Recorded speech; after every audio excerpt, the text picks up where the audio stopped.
Hello, hello, hello.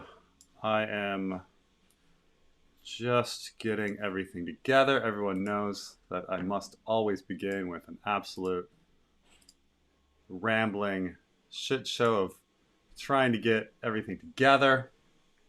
And we are here. How is everybody doing? Um, man, what happened to I don't know if that. Okay, this is how the chats were. Okay. All right, Jesse. Whoa.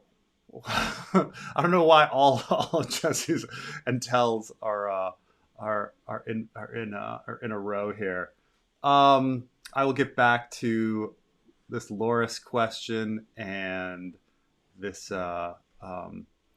Thank you, Brian, for Mimic Music. Thank you.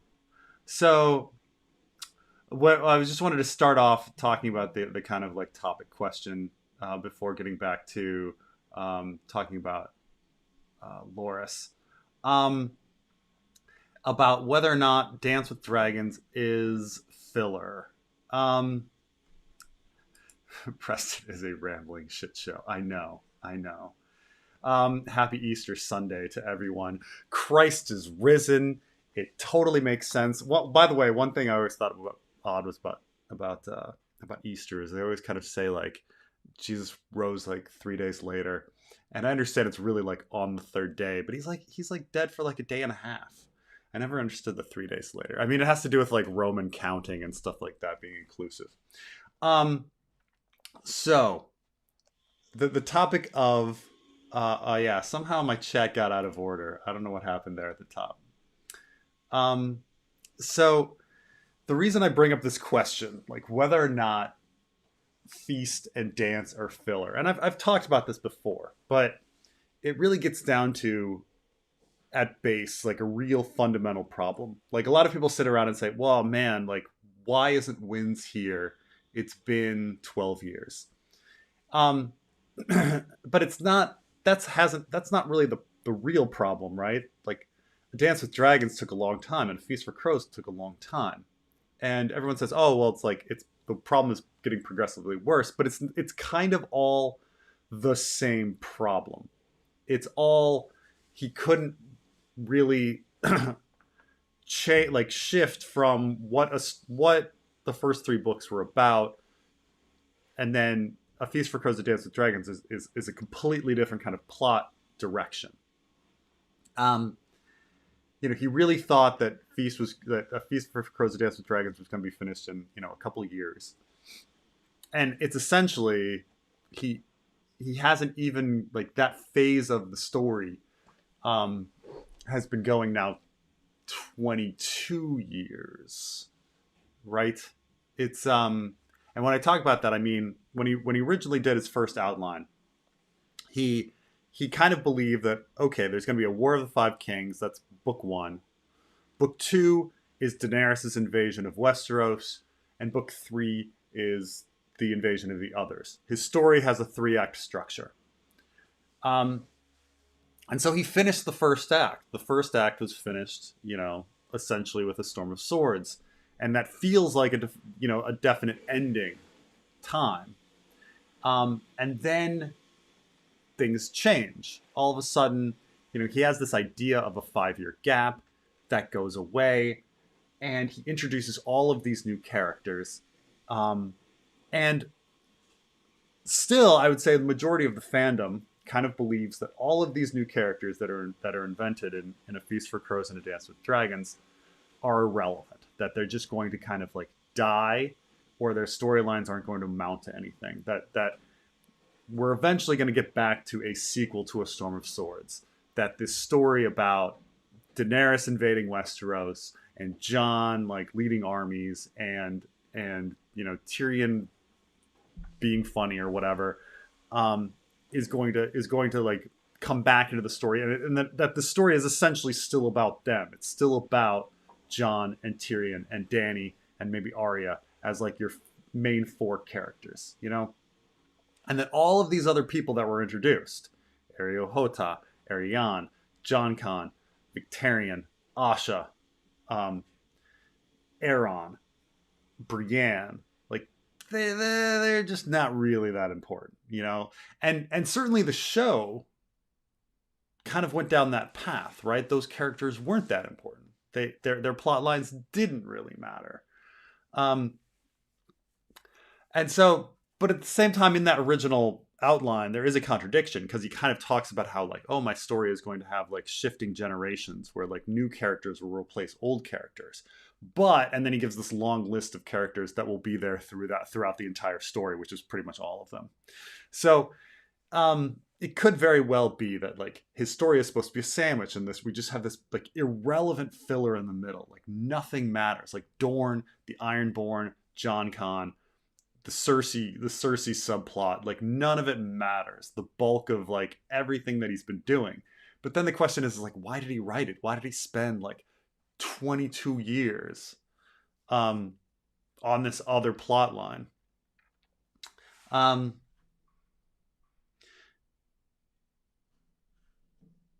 let's see here. I don't know. I don't know what other people think about this. Um, let's see. Before I get to super chats, I was just looking for anyone.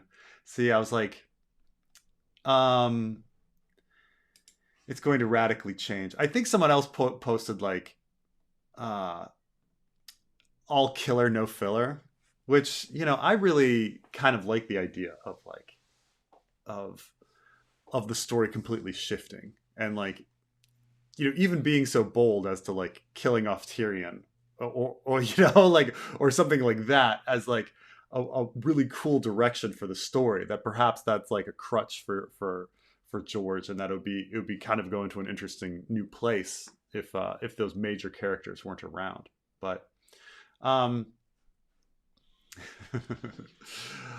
um I'm not sure if Christ was a real person. Yeah, yeah. I was actually having a conversation the other day with my brother-in-law's an archaeologist, and we were talking about the historical Jesus. Again, I think I've mentioned it like maybe in the last live stream whether or not there Jesus existed. Um, he certainly does believe he did, but I'm a little more skeptical. Um, if he could just be a creation. All right. Let's see. Let's get down to some questions then.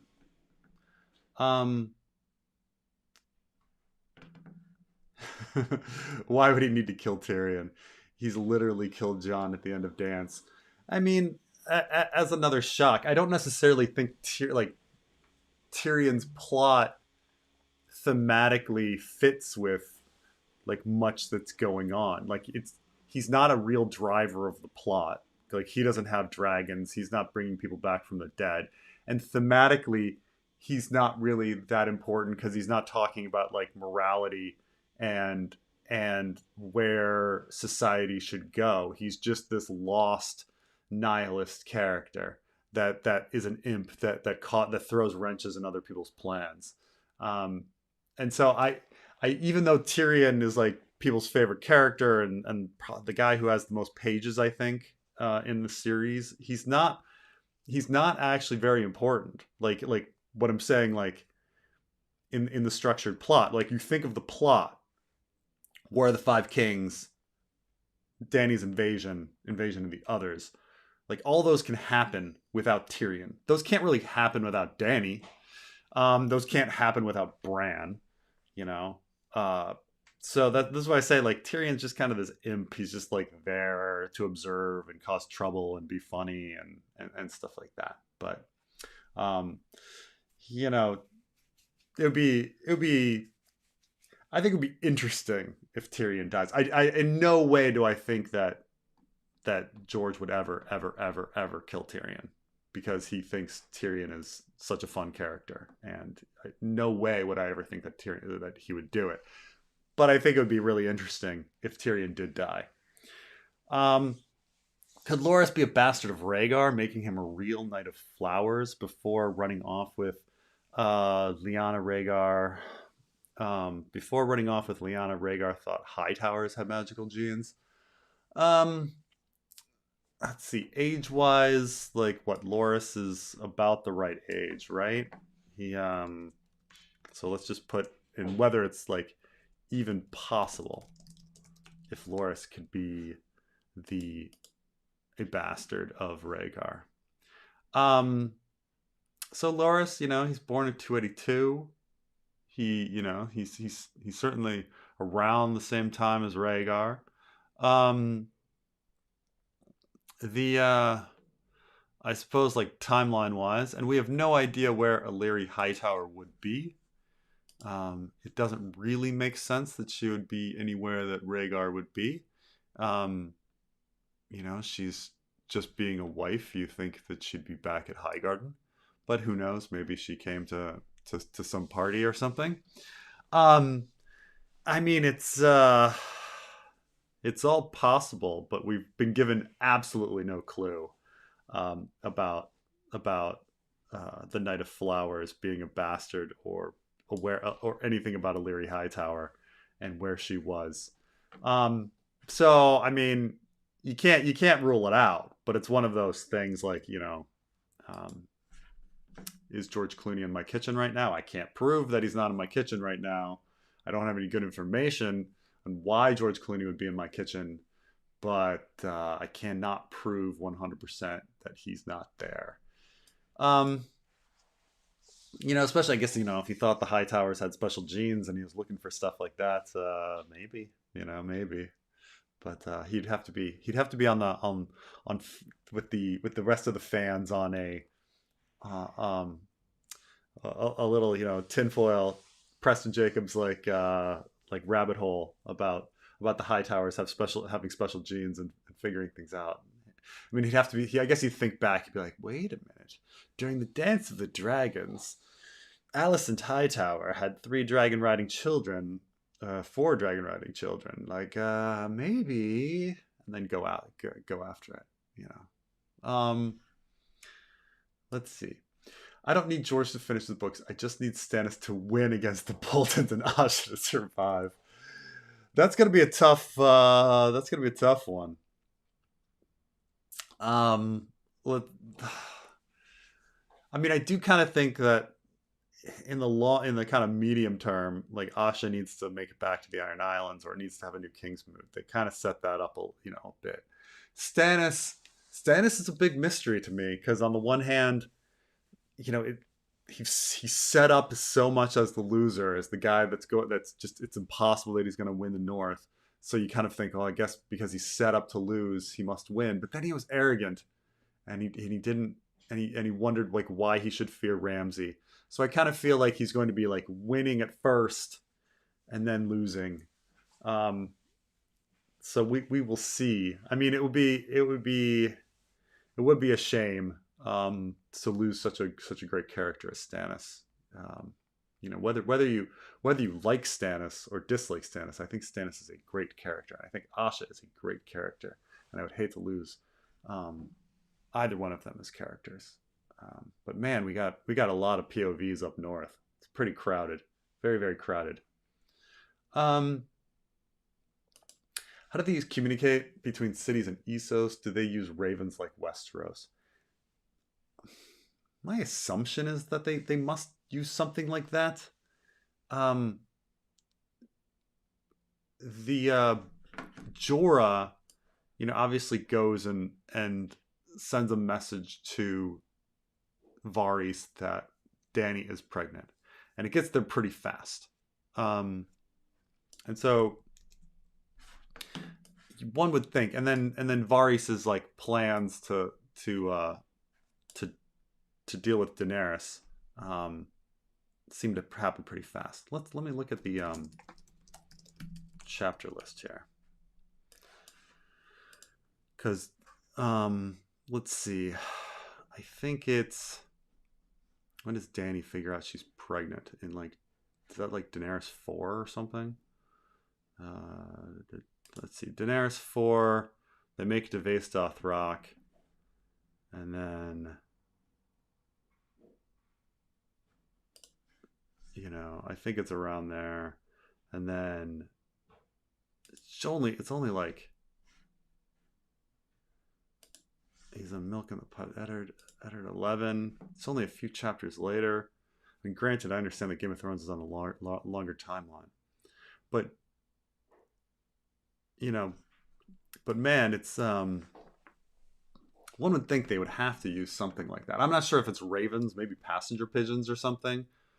But it's never really mentioned. Has anyone ever? But then again, I think there's talk that the raven tradition came from the Children of the Forest. But then again, like why wouldn't they just pick this up in Essos? Um, I mean, is everything just they do everything with ships? There's so much sea trade that the ships are happening so fast. I mean, I suppose it's not the end of the world to use only ship travel because there's so much commerce in the free cities going around, but it does seem like there should be a raven or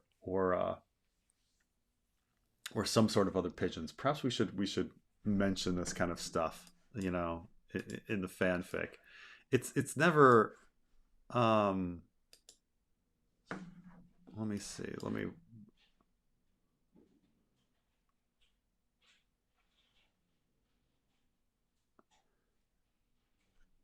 Um. Hmm. So, I think the Raven situation, because you have the Citadel, and it's like a logistical nightmare to actually like set up ravens and like have people bringing them back to a centralized location and everything. It'd be really do you need the maesters to do something like that? I mean, they must have other information systems like fast riders and fast ships, for message transfer. But it doesn't seem like they use ravens just because it's too difficult, logistically to do it. Send people out and have everything maesters to tend them and stuff like that. So I'm gonna say no, but their use of ships and riders is probably pretty fast anyway. Like a man upon a horse, riding at top speed, you can go pretty fast anyway, and ships can go pretty fast. Uh, Man, these little mysteries. But yeah, I would say that like they wouldn't really have it because they don't have the Raven tradition, but they should have picked it up. What idiots for not picking it up, by the way. I mean, these ravens being so useful. Um, all right, boring observation. George uses brackets for internal dialogue in the Prophet chapter, but not the finger dance. Never again. Only time that he ever has done it. Um, you know, parentheticals and brackets, parentheses and brackets, like are very rare in in um in his stories. But I'm trying to think if he how often he ever uses them. Very rarely. He uses a bracket once. That's so ridiculous. I will say that as the story goes on, he uses M dashes a little more, um, and things like that. I don't know if my search can really. Searches are screwed up and they can't like do certain symbols. I'm like trying to search for things like dashes and M dashes, and it doesn't work because searches are all screwed up. Somehow our searches have become dumber over time. I think I've ranted on this before. Um, I will keep an eye out for it. I don't know of any brackets. It does seem really weird, but and the same with parentheses are pretty rare, but they're a little. I think they appear more in Fire and Blood, but he does use M dashes later on. I think he's kind of breaking down and becoming a little more modern with with his writing as he goes. Which is like gets back to the topic here. Like there's the style in A Feast for Crows and Dance with Dragons is so different than his first books. Um, it's not as condensed. He uses more modern methods like parentheses and brackets and M dashes. He also I can also just tell that he's borrowing themes and influences from his previous work. Like there's just a lot of there's a even though I love A Feast for Crows and a Dance with Dragons, I think I like them more than the first three books. There are just a lot. There's a lot of signals in those books that he's in trouble. Like, oh crap, I got to fill some pages. I got to fill some pages. What am I gonna do? There's a lot of that. So yeah. Thanks, AJ. What up, Preston? Huge fan here. Thank you, thank you. Um, Urathon is 100% in cahoots with Quaithe. Both have glass candles in Karth. Motive is Dany, lovers perhaps, and Quaithe wants Dany to come back, and Euron pursues. That's an interesting idea. So, um, there is this idea that Urathon, there is a Ironborn with the last name Urathon, though I think there's some spelling changes, but nonetheless, it sounds like an Ironborn name. And so when we hear about Urathon Nightwalker in Karth, a lot of people say like, um, is that Euron? And I would say it makes sense that it's Euron. Like when we track Euron's trip, it seems to go back to Karth in a line. Like we kind of know that Euron was in Slaver's Bay to observe Dany, and we kind of know that he was in that area to pick up Pyat Pree. So we kind of know going back when you draw the line that he's going back to Karth to see Dany on the dragons and have the entire plan in the first place. And if he were not, how does he know about this? The only other way he'd know about this would be like a glass candle or a weirwood tree or something, right? So he either was there in Karth to observe Dany, or he has a glass candle. Either way, it leads us to the same place. Like Urathon Nightwalker has a glass candle, and Quaithe is the one that mentions Urathon. I think the actual quote is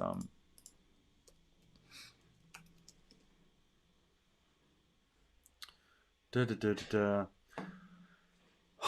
Oh no, it's actually Zaro.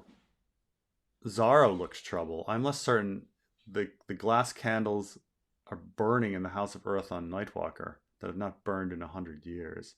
But of course, later, um, she says the glass candles are burning. So maybe it'd be too obvious if Quaithe had said it. Later, Quaithe in Dance with Dragons says the glass candles are burning. So, because could they be in Karth? Could they be together? Yeah, I mean, I suppose if I'm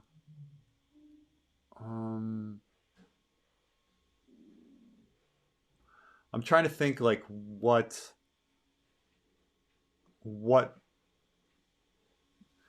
would want the meeting for. Like assuming that she wants the dragons to fight the others or something, or at least bring down the wall or something. Like how does Euron's meeting like help bring that about? I mean, it's interesting. I don't know if George ever even thought about it, but that would be something that the two are lovers and that this is a big plan. But Quaithe does seem to be involved in the dragon hatching, so her knowledge of things seems to go further than even Euron's. Like if Euron knew how to hatch a dragon, would he have done it earlier? And like how would Euron know about her backstory and things like that? Yeah, I mean, I mean, maybe in a loose sense that they're all servants of time traveling Bran. Who knows? Who knows? Um, why do you think Jesus didn't exist? Um,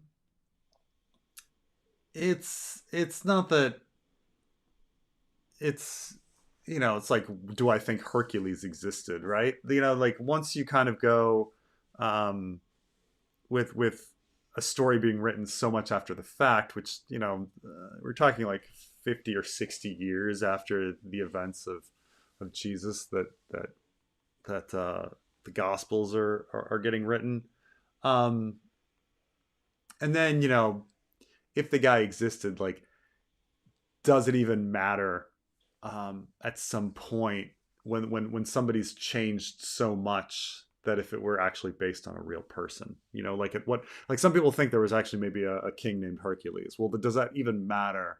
Or that Hercules, the demigod who's like doing these labors, is based on a real human being because he's been altered so far. Um, so it's just it's not the question of like, why do I think he didn't exist? Is there evidence he didn't exist? No, but there's not very much evidence that he did exist either. So it's you essentially have the Gospels, and that's pretty much it. But those Gospels have been copied over a million times, and people start thinking about like the source material. What were they based on? Um, you know, the idea is that you have these separate gospels, and it's like, oh well, we have many testimonies, and therefore many testimonies together um like have validity, um as opposed to like one person. But if they're based on the same ones, or how many testimonies were there, is a real question, because it's like years later. um or it's just that when things are written over and over, copied, and then stuff is altered over time. Like I've read the original, like when people started talking about like Josephus's like evidence of Jesus, like I've read Josephus, and I'm just like, this has clearly been altered. I don't care what you say. Like this is just like dumb. Like a whole paragraph is just shoved in there talking about Jesus that's completely in a different style, and I'm like, come on. So it's like, is there evidence that he didn't? No, but there's not real strong evidence that he did. So it's just like, George Clooney in my. You can't prove a negative, It's George Clooney in my kitchen. I don't know. Um, the filler provides context and makes the story feel wider in scope. It also widens the lens and makes it harder to find the direction of the story. Maybe the 5-year gap was necessary after all. 5-year gap probably was necessary. I think what happened is that George had this idea that he really wanted to advance all of his characters in where they were development wise. Like he wanted Dany to have been ruling Meereen for 5 years. He wanted Arya to have been studying for 5 years. He wanted Jon to be Lord Commander for 5 years. He wanted all of these like characters to have advanced, people to grow older. This allows them to be in romances and things like this because you had children and now they're old enough to be interested in that. But the problem is that like he wrote these Ironborn story, and he didn't want to waste that Ironborn story. He had all of this material that he wrote, and timeline wise he couldn't work it out. So all of a sudden, like now he has to write a story about Dany being in Meereen. He has to write a story about Jon being at the Wall. He has to write stories about Arya, studying with the House of Black and White, and that fills up time. And then his Ironborn and Dornish stories start growing and stuff like that. People are moving earlier than he thought. Others moving later. Characters doing things when they're younger. I think it adds a lot. I love the world that he invented, but it's if he's talking about that original plan of trying to get to Dany's invasion, man, did it slow it down. And so it's I don't know. So I'd just be like, the original outline, I think he's got to throw it out the window. Like, I don't think you can get back to that original outline, and try to make everything fit. And you invented all these new characters. Let's have them do something. But I think it was really that he just wanted to. He didn't want to throw out that Ironborn material. That he'd written, because it was really good stuff. It was really good stuff. Um, let's see. Um, if Jesus wasn't a real person, it's really weird. Mythical Jesus would have been from Nazareth of all places. Nazareth is like a super random, obscure place that contradicts the prophecies. Yes, there is this idea, which is there's this argument, and it's a good argument that the story of Jesus is so ridiculous that it requires like a round peg to be forced into the square hole that they've kind of created. So like the story of Jesus, like the nativity story, is stupid. It's really really dumb. Like you've got this king who hears a prophecy of a new king and is scared that this new king is going to usurp him, which is really stupid because Herod is like old and he like dies in a year anyway, and he's a client king to like the Roman Empire. He's not even like a king. Like no king would be like, oh no, a baby was just born who might usurp me. Like what? Like you're gonna wait for that guy to grow up 20 years? Like you're gonna be dead by then. Like it's a dumb story. And then there's this aspect of like everybody returning home for a census, which no one would do that. The whole point of a census is to see how many people live in a place, so you know about the services that you need for X number of people. If you send everybody home for a census, like there's no point to it. There's no point to the census. Um, and so the idea being that Jesus is from Nazareth, but the prophecy is that Jesus had to be from Bethlehem or Jerusalem. So we're going to take this Jesus of Nazareth and like force him into that hole. And that all makes sense and logically speaking. However, from the other side, you can say all stories that involve prophecies always involve an irony. There's always an irony. There's like, oh, well, the prophecy says X is going to happen. And it's always, oh, but something different happened.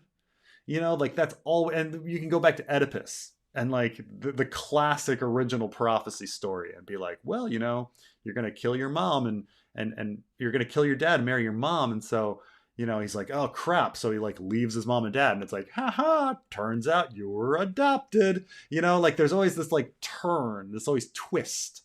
So it's like the prophecy says Jesus is going to be born in Bethlehem or Jerusalem or whatever. And it's like, well, it turns out he's actually from Nazareth. He's actually from this nowhere place. And so so it's like, yeah, it's really weird, but that's the way stories are. Like they make prophecies are always ironic. And so I can see the argument both ways that yeah, it's really weird that they forced Jesus of Nazareth into this story, into this prophecy, but that's the way prophecy stories are, isn't it? You know, ice and fire right there. In Fire and Blood, the harsh winter of 59 to 60 comes right after Alysanne bans the right of the first night. Might be the winter be a form of the other's fury. It may support the War of the Raven theory. Huh. That's interesting. But this is one would have to assume that the others themselves are linked to the seasonal changes, that somehow the others can make the seasons alter their length, like they have that sort of like either be technological or telepathic or magical ability to do that, versus it being some sort of function of some other worldly event, whether it be like natural planetary movements or something to do with like the wall affecting the earth or something. So I mean, if you're assuming that the others can like change the seasons themselves, yeah, I suppose that could work. But do the others have that power? You know, is there a big like machine back in the land of always winter where they're like altering things, or whatever, like do they have little nuclear bombs that can like shoot up soot into the atmosphere to create long winters or whatever? I don't know. I hadn't considered that the others were the ones. even it's funny because even though the text starts talking about the cold coming with the others, or maybe the cold comes and then the others come, or they come together. I hadn't considered the fact that like the others were like actively, consciously affecting the winter lengths, and that they can create a long night at will. Like, why wouldn't they do it all the time? Why wouldn't they create the all? But that's now I'm imagining like this, like back in the land of always winter, this like large, like crystallized, like machine, like shooting things into the atmosphere as like that they're the ones creating winter. Um, uh, that would be interesting. That'd be funny. Um, I'm here for the Winds project, and my question is, if George magically publishes the book, does the project continue? If George magically publishes the book, then we stop the project, and then we pick it up for Dream of Spring. I mean that. So the original idea that I had years ago was that George was never going to finish A Dream of Spring. That once The Winds of Winter is published, we could like try to do a fan thing for the last book. That was like I had that idea for a long time because I knew like George was never ever ever do A Dream of Spring.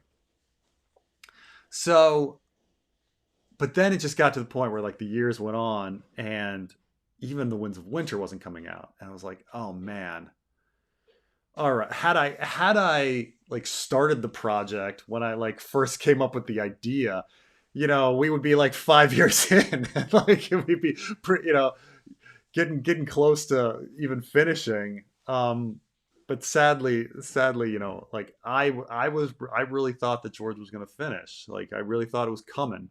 Like we all thought it was coming.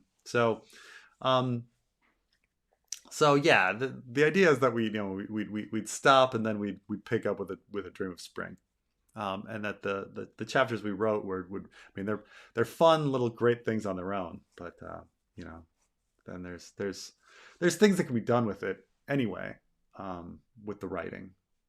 Writing is always useful. Like it's useful for everyone's practice, but there's also this idea that if George writes those books, there's an idea that we could take what's written and also 50 Shades of Grey it, like transition it into like a new story, just change the names, which is, for those that don't know, 50 Shades of Grey was originally Twilight fan fiction, and she wrote it and then she's like, you know what I'm gonna do, I'm just gonna change the names, and it'll be a new story, and that's what she did. You know.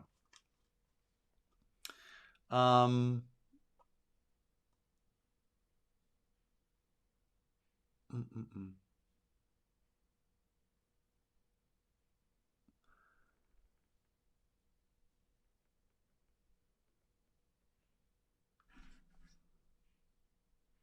Uh, I got plot hole in House of the Dragon episode 5. Where did Daemon disappear after the brawl started? The guy canceled his wife to have a chance with Rhaenyra, but when it's go time, he just vanishes. That's so Daemon. That's so Daemon. Um, it's you are right that none of it kind of really makes sense. Like Daemon is supposed to be making off with Rhaenyra, and then there's this brawl, and it's the perfect chance for Daemon to make off with her. It's the perfect chance. She's sitting to his face, being like, "Why don't you take me now? Like, take me, like, you know." And there's this distraction, and he has the perfect opportunity to grab her, and he doesn't do it. Now, maybe that just this all fits with Daemon, like. He was in that brothel and she's like, hey, let's have sex, and he's like, nope, and he bolts. And that there's different interpretations on why that happened, um from different showrunners, on why Daemon bolted. But you could say that like something weird got in Daemon's head, and he was like, I'm not going to like grab her near at this point. Lots of different explanations. I think the better explanations are things that the showrunners didn't say. I think the better explanations are like, this is something he really, really wants, but like at some point, like he doesn't want to hurt his brother. Like, even though he's done a lot to hurt his brother, right? But like, or just didn't feel it was right on some fundamental level, like, stealing her before her wedding and creating that conflict, or having sex with her, in the brothel, even though he tells everybody he did, and then later he has sex with her. It's like Damon's just this big contradiction, and he's supposed to. I guess in the show he's supposed to be this like unpredictable contradiction. But yeah, like where did he go?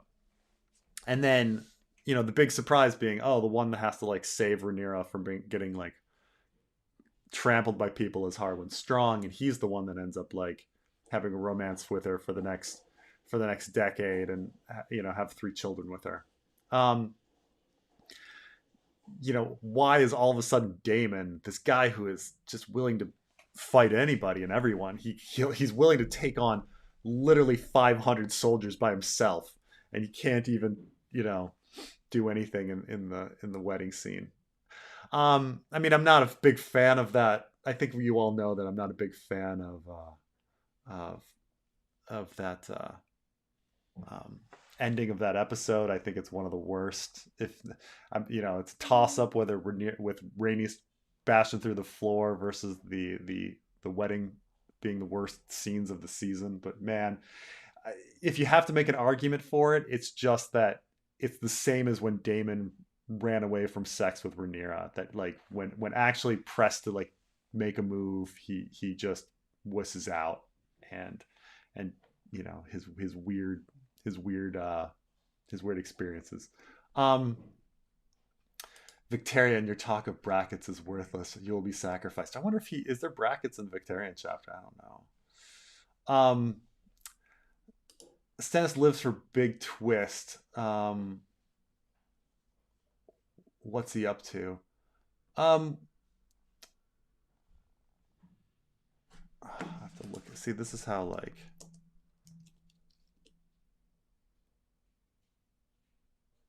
With reference to, Stannis lives big twist. What's he up to? I mean, I think most people kind of like know the.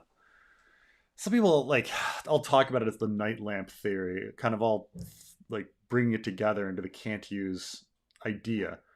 But get to this in a second. The full can't use theory is that you're in the Crofters village and you've got this tree and you've got this like tower, and that Stannis purposely sent off a raven, or purposely let the Dreadfort Maester, or I'm sorry, the Karstark Maester send a raven to Winterfell that let them know the map of where the Crofters village was, because he planned on like extinguishing the flame above the tower, the Crofter Tower, and then was going to start the weirwood tree on the island on fire, and then it's surrounded by a lake with lots of holes in it, and then the people would walk out onto the lake and then fall through the ice, and he would win. And this is more or less the idea.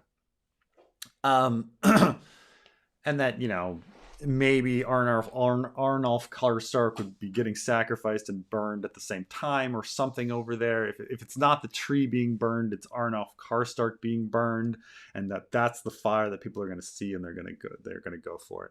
And for the most part, I think that theory is correct. I think can't use's analysis is really great. I think it does go a bit far in that it does assume that every single inconsistency in George's writing is Stannis master planning. Why would Stannis do this? He's supposed to be this great general. Why would he do this without a plan? All that makes sense. But you do have to leave room for some George fucked up kind of moments, because George does fuck up, and he fucks up a lot in a Dance with Dragons. you know, for example, like there's no reason Stannis would not know about the the mountain clans and allowed Jon Snow to school him. You know, like what? There's mountain clans. It's not on the map. Like, come on, Stannis. Come on. Really, really. Like, you know about every house and how many people are in those houses. Like this guy rode with, like Wall rode with Ned during Robert's Rebellion, and you don't know about the mountain clans. Like, come on, dude. Um, so, uh, but yeah, the but more or less, I think that's the first twist that Stannis is going to win against that first wave of like Freys, and then after that, there's a question of like what's going to happen next. Like, is Ramsay going to take over from his father? Is Ramsay going to, and then is Stannis going to fight a second battle against Ramsay, and perhaps lose that battle? Um, what do you make of Tacitus's Jesus attestation? Tacitus doesn't really mention Jesus. He mentions followers of Jesus. He mentions during Claudius some followers of Jesus, and then he mentions the cult of Jesus and the fire of Rome. So I mean, he does mention the cult of Jesus a couple times, but he never mentions Jesus specifically. And Claudius is, you know, a good. I mean, and keep in mind that like Tacitus is living 100 years after the events. So he's writing this 100 years after the events, and Claudius himself is what Claudius is about 41 to 54. So the cult certainly existed, or at least Tacitus, writing about these events, writes about this cult existing. About 54. So, you know, he's got the followers, but not necessarily Jesus himself. Um, so, um, Josephus specifically does not mention Jesus. Oh, he does. I've definitely read the passage, but I mean, like, um, it's I've read the passage. Specifically does not. I don't know how you can specifically not do something. Um, but Josephus definitely mentions Jesus, or at least an alteration of Josephus mentions Jesus. Um, but yes, if you he it's something about he even like the passage even calls him Jesus honorable. So it's like it's really weird.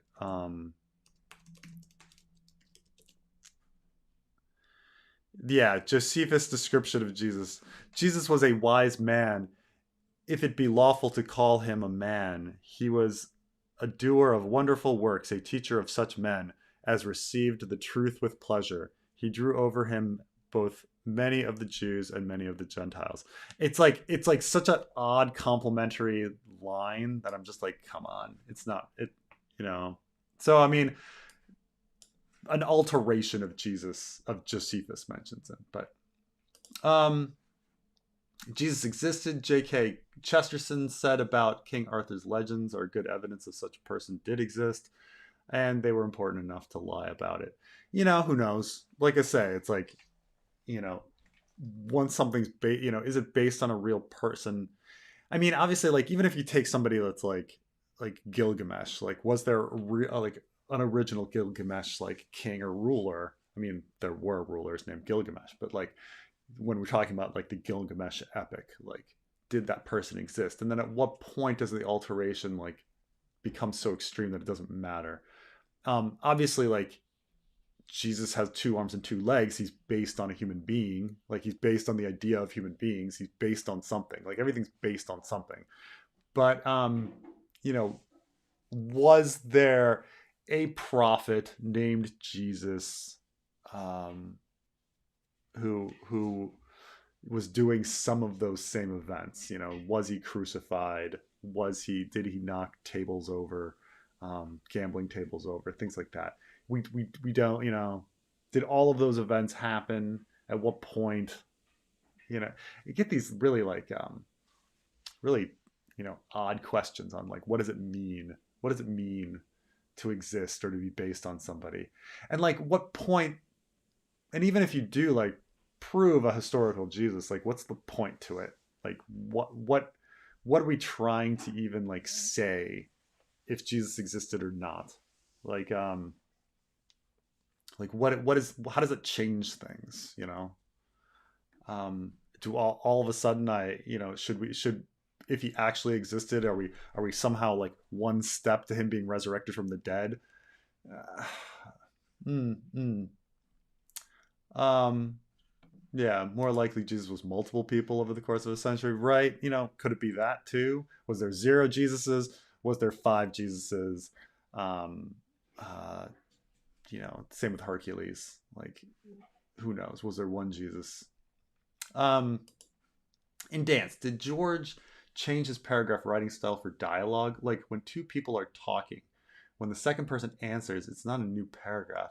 Oh, he did that in previous books. Oh God. I actually I know what you're talking about. And so when writing dialogue, I would say like most of the time, if some person is if person A is talking and then another person starts talking, you like you create a new paragraph. And then but sometimes you can have a situation where somebody's talking and then within the same paragraph you have a response. And then a lot of like sometimes it's like a bunch of stuff happens and when the person finally starts talking it's like in the middle or at the end and then you can start a new paragraph because sometimes a bunch of stuff will happen and then you start a new paragraph and then there's dialogue and then you have a new paragraph again. Yeah, you know, there is some inconsistency in his style like that. There is. And definitely later on you know, he starts new paragraphs more readily, easier. Like he doesn't have these big clumped together paragraphs. So I don't know if it's George changing his style or his editor changing the style or what. Like I say, I think A Feast for Crows and Dance with Dragons I think is more readable than a Game of Thrones. I think it's a little less poetic. It's a little more readable. I've been recently watching a lot of YouTube channels, YouTube videos on people discussing whether Brandon Sanderson is a good writer or not. It's a big like contentious issue. Like, is Brandon Sanderson a good writer, and how is his writing different from say Tolkien? You know, and it's true that like Brandon Sanderson writes very clear, understandable kind of stuff. And is that easier or harder than writing something that's complicated and poetic? You know, I guess considering he can do it so fast, I'm going to say it's easier for at least for him. But I think there is a talent to make something very clear. But there are major changes in editing and dialogue and how things go between a Game of Thrones and like later A Feast for Crows, Dance with Dragons, which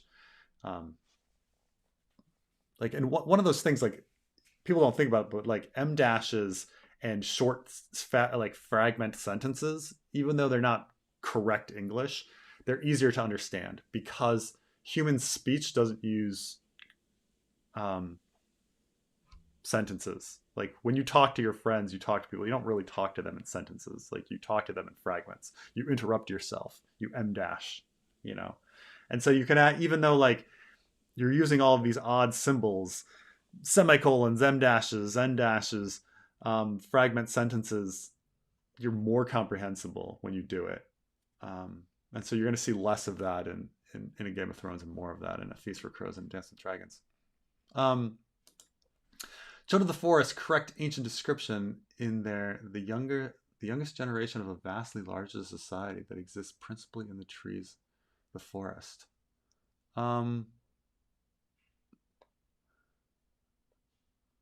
Oh, okay. So he's saying that like the children of the forest, even though the children of the forest can live hundreds and hundreds of years, their lives are still short and brief compared to that of a werewood, or compared to the earth itself, or nature itself. Yeah, I would say that is something George was going for, though he has used children before. I want to say in the Beauty and the Beast series that he wrote, which is horrible, but uh, I think that there's an underground civilization.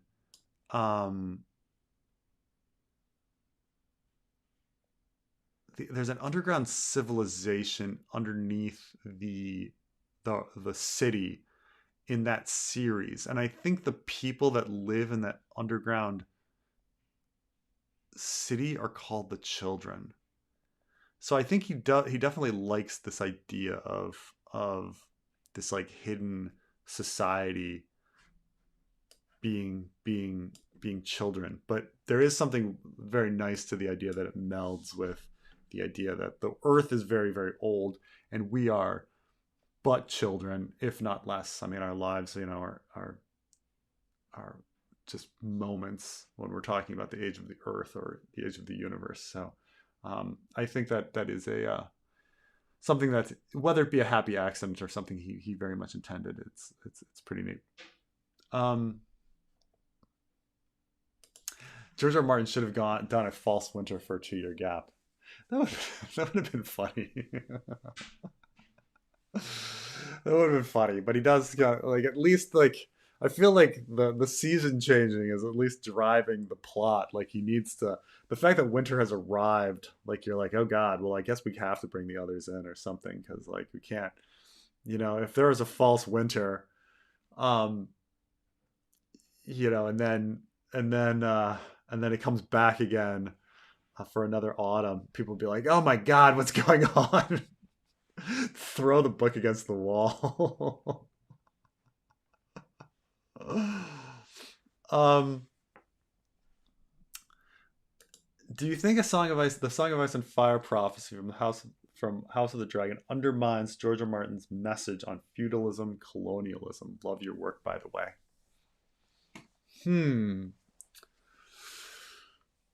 Let me think about that for a second. So George definitely believes in kind of the that kind of like this Western powers foreign intervention into societies that they don't understand, is definitely a danger, and something that like we arrogantly do, like, and so like Danny's misadventures in Slaver's Bay are definitely that. It's definitely this idea of like the United States going into Vietnam or the United States going into Iraq and not really understanding. And so there's, now I'm trying to think about like the prophecy, which is more or less, I mean, I suppose the Valyrians who understand nothing about Westeros and or getting involved in the others, which they know nothing about. They know nothing about this history or culture surrounding this kind of situation. Does it go against it? I think it goes against it only if you kind of believe that in the end their pursuit was noble. Like, did the dragons really do anything in the end? You know, like is the prophecy, is it considered good? Is everything considered good in the end? Like all of these kings and all of this incest and all of these dragons and all of these wars, was it all worth it in the end? Because we stopped the others. We stopped this big evil. I don't know, like, because now I'm like starting to think about like all the things that we do, like Western society does, like, is it worth it in the end if like if humanity finally unites together and actually accomplishes something good? Was it all worth it? Um, you know, it's a kind of a weird idea now, because now that I'm thinking about it, because like for someone like George, who is super into the idea of like exploring the stars and becoming a spacefaring um, species, and if like the necessary steps to get there were things that he was completely against, like income inequality or slavery or war or Western domination, were all of those things like necessary to get to like the ultimate good of space exploration? Like, would they be justified? And that's kind of the situation with like the prophecy, right? If the ultimate thing is like just defeating the others, then you know do these ends justify the means? um I think it's I think it does perhaps go against it, but I think this might be George's fault. Like, I think George is contradicting himself um, by simultaneously having a story about the circle of everything and like a real baddie, an ultimate evil that needs to be destroyed. Um, so I mean, I think it's kind of George's fault, like that this is happening. I mean, in the books, it's as well. Like, is this just like one big time loop? Like, is this one big loop that we just keep getting into over and over again? And how do we break the loop? What sort of enlightenment breaks the loop? Um, it's Bran's enlightenment breaks the loop, right?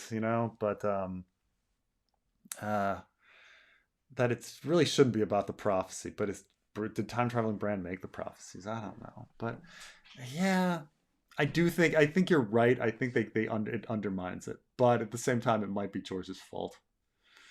Um, yes, fun fact: George originally intended to kill Victarion, but ended up changing his mind and instead chose to go with just never finishing the story.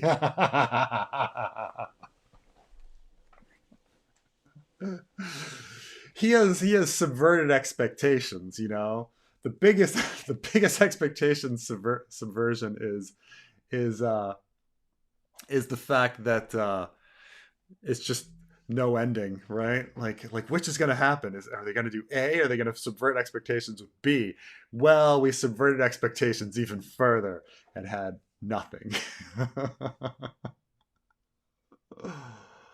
um do you feel vindicated that naysayers like Brendan Blackfish and something like a lawyer have left the fandom? I don't know if they're vindicated. Would be like, I don't know if we have any disagreement on anything. I think from what I heard, he left because he got busy with other things in life, which is quite reasonable, and I I know he has a family and kids and things like this, and it's quite reasonable for him to set things down and focus on other things.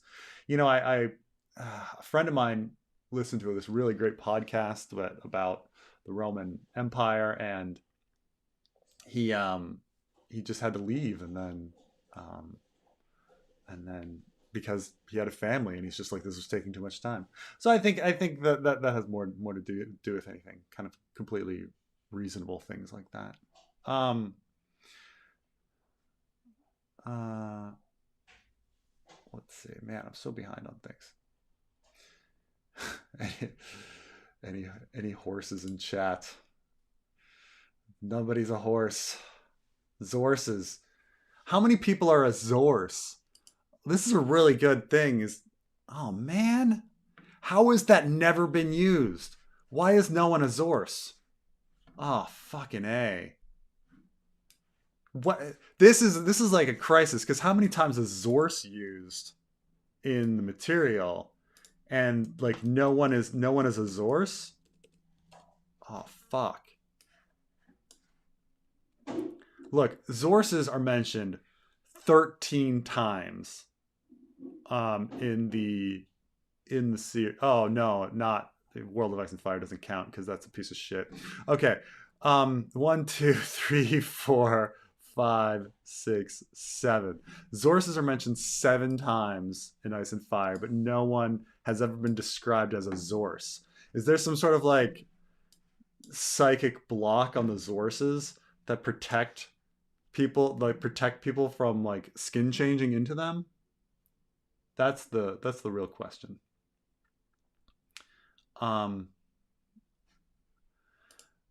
Hi Preston, will Brienne be a point of view in the fanfic, seeing as she may be with Jaime? Will she and Jaime journey together for long in Winds and Where to? I think she'll definitely be a point of view. I think the story would suit best if it went back and forth between them. I think that's pretty important. But it would be such a shame if Brienne were not a point of view, considering, I mean, in my belief, like, Brienne's journey is thematically the heart of the story, and so like it would be really difficult to not have her be a point of view, and that, and I understand that she and Jaime might be together, but you can alternate, kind of like Arianne and Jon Con, stuff like that. Oh. Why would Illyrio risk traveling to King's Landing in person and chat to Varys where little girls can overhear him? Varys going to Pentos 100% safer, or Raven?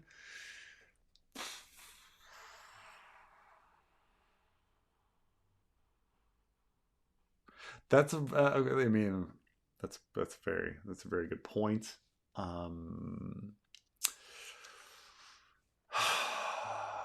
It's a very good point, considering that like Robert knows, like, all right, this is a pretty big fucking plot hole now that you mention it.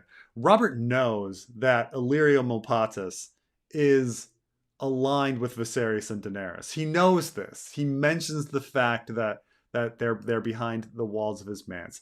He knows this, so he's just gonna let like a very recognizable morbidly obese man is going to sail his ship into the King's Landing port and then get out and then disappear into some tunnel where everyone in the port would be like, oh my god, Illyrio Mopatis is here in King's Landing. And then he's going to go talk to Varys and have a conversation and then leave again, when it's so much easier. It could be like Varys putting on a cloak, becoming Rugen, like going out. At least meet Illyrio on his frickin' ship, dressed as Rugen or something. Like don't have Illyrio get off his ship and then walk into the frickin' Red Keep.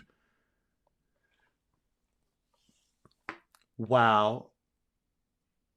Now that you point that out, that's a really big plot hole. Man, that's stupid.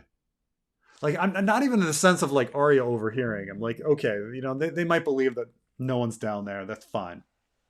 But even though people go down there all the time for sex games or whatever, but just him getting from his ship, like everyone would spot him. They'd be like, dude, did you see like the morbidly obese, Magister from Pentos, Illyrio Mopatis is here in King's Landing? You'd think somebody would go tell the king, hey, the guy that like was housing Viserys and Daenerys at his manse was at the port. He was at the port. His ship was in port. Oh my.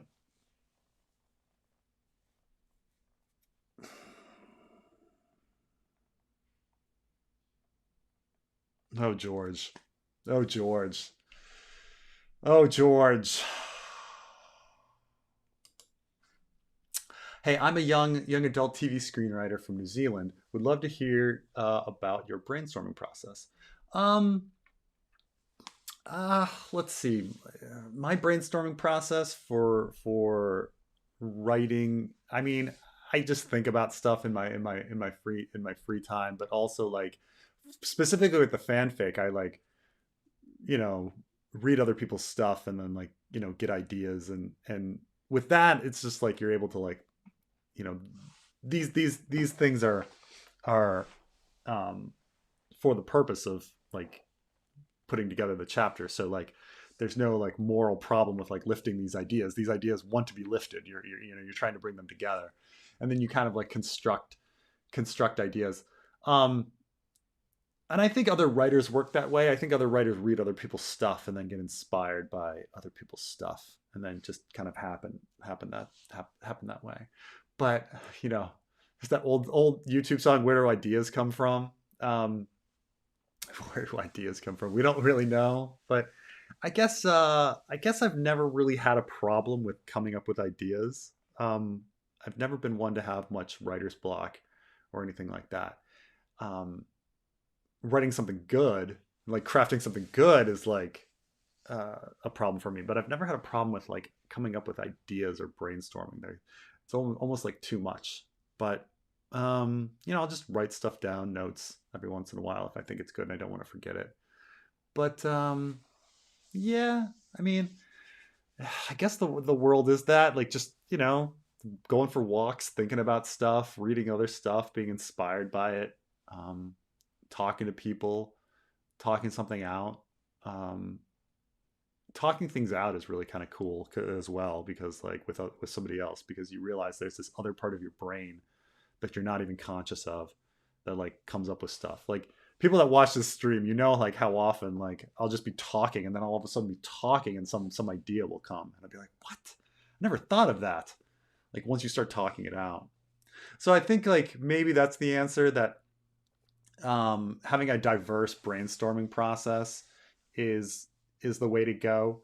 Like spend time alone walking, spend time thinking and reading, spend time talking to people, spend time collaborating. Like all of them are going to get different parts of your mind and pull out different ideas. So I do think that it's like a diversity of activity is probably what's going to be most inspiring. But it's hard, yeah, it's hard to pin down like where exactly ideas come from. But I don't have any like rigorous like system. Um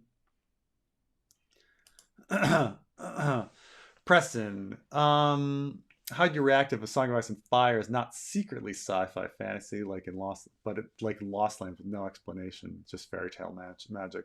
I think that's you know very much a big possibility. It's just you know, I almost feel like if George can't come up with a good reason for it to be sci-fi and make sense, that he'll just leave it as fairy tale magic. Like it's almost like it's harder to get to the point where it all makes sense and that there's something logical behind it than to just leave it open. Like you know, like people describe Brandon Sanderson's like magical systems being like very logical and him mapping them out, and while J.K. Rowling is just, you know, magic's magic. There's you know, whatever, this thing can, this is a time turner, you know. um so I think it's certainly a strong possibility, and I think that the possibility would happen when if George can't actually like come up with good reason for everything to come together. um Hey Preston, just read Fever Dream. Do you think it could be made into a movie? Um, I would say I love Fever Dream. I do. I love Fever Dream. I think that it is not a story that really um, would make a good movie, and it's mainly because one of the protagonists is looks like George R. R. Martin, and no one, you know, that's harder to um to sell. But let's say you get like Jack Black, like it's Jack Black as Abner Mars, you know, and like I don't know, Jude Law as Joshua York or something, and uh there are exciting moments but in it, but I think as well, the final climax of the movie is a subversion of expectations where you're expecting this big sea battle and it's this like not that um in their final meeting where the ship is actually beached and um like so much of the enjoyment of it is the internal um thoughts of people like uh um I'm totally forgetting the guy's name from the white trash villain. Fuck. Yellow. I want to say Yellow Dick, but it's it's not because he uses the name. I'm gonna bring up Fever Dream. Fuck. I don't want to get his name wrong, but it's Sour Billy. Yeah, God, Sour Billy. So much of the novel is Sour Billy's like internal stuff that I don't know how you put that to screen. It'd be really difficult. I think it'd be really. I mean, it could probably be done, but man, it'd be it'd be it'd be it'd be hard. It'd be hard. Um, if George R. R. Martin removed all the Banquet, boiled leather, lobster mail, sex talk descriptions, we could have a series done of 2 novellas on the way by now. Uh, that's true, but I mean, you do kind of need that stuff, don't you? Like that. It's funny because it's like people say like Dance with Dragons and A Feast for Crows is like filler, and it is, and there's so many screams for help in these books, but at the same time, like there's no way I'd be into the fandom if those books didn't exist with those details and the richness of those tangents. All of those tangents are so cool, and the idea, just the hope that those tangents can come back together into one cohesive story is such an alluring idea. And I understand that like a lot of stories like just don't do that. I think when people talk about Wheel of Time, you know, Robert Jordan wrote all of these tangents and some were irrelevant. And, you know, um, and I think I haven't finished Wheel of Time, but from what I heard, like Brandon Sanderson is just like, well, there's one big simultaneous battle at the end, and that brings all the plot threads together. Um, but it's kind of like Robert Jordan failed. He created all of these. He created this huge world, and he couldn't bring it back. And so, kind of people feel that with George. Like George, I think the story is just at the point, like it's just at that event horizon where you could maybe pull away and pull it back. But if it went further, no. But the Banquet stuff and that's all good atmosphere, and you need that atmosphere, like to put it all together, to keep somebody reading and give it that George R. R. Martin flair. Everybody loves the food descriptions. The food descriptions, there's not that many of them.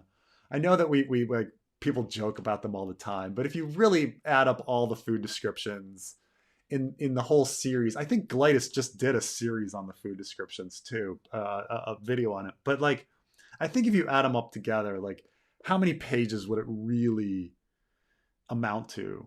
I'm gonna guess like maximum 5 pages. Like 5 pages would be my upper limit if you added all of the food descriptions that's throughout the entire series. When you get to 5 pages, that's not that many pages. Yeah, stuff like that. But yeah, then it's like descriptions of like their doublets and gowns and things like this. Yeah, it's a bit more, but I don't know. I'm trying to think like the real time wasters. I mean, the Tyrion having sex with Shay, it was a pretty big time waster. But so there's a lot of dialogue as well and stuff. He time wastes in a lot of different ways. But it's all great. It's all great. Why does George R. R. Martin keep killing Royces? Who hurt him? there's something to the Royces. Everybody kind of missed. Uh, Everybody kind of talks about how, you know, one Royce is north of the Wall, and then another Royce is in the Rainbow Guard, and you know, they all have these like widespread interesting lives, and shouldn't that mean that the Royces have some sort of master plan to bring it all together? And I don't know. It might just be a coincidence that he wanted to throw House Royce around, and and why not? You know, why not them? I mean, I don't know if anybody's ever come up with a grand theory about House Royce's children, and why they're in such weird places. We just kind of go, oh, that's weird. So Andar Royce is the heir. Robar Royce was part of the Rainbow Guard, which was a little weird that a Vale Knight is hanging out with a bunch of Reachers and Stormlanders. And then Waymar Royce is a Ranger in the Night's Watch. And then Isilla Royce is married to Michael Redfort. And then he has at least one other daughter. So it's a big family. But I guess the the weirdest thing is actually Robar. I think if you didn't have Robar Royce down with the Rainbow Guard, no one would be talking about it. Like, you just then have one son that went into the Night's Watch because he was like the third son, you know, and that it all makes sense, you know. So I just missed an awesome episode of Succession. Yeah, I know.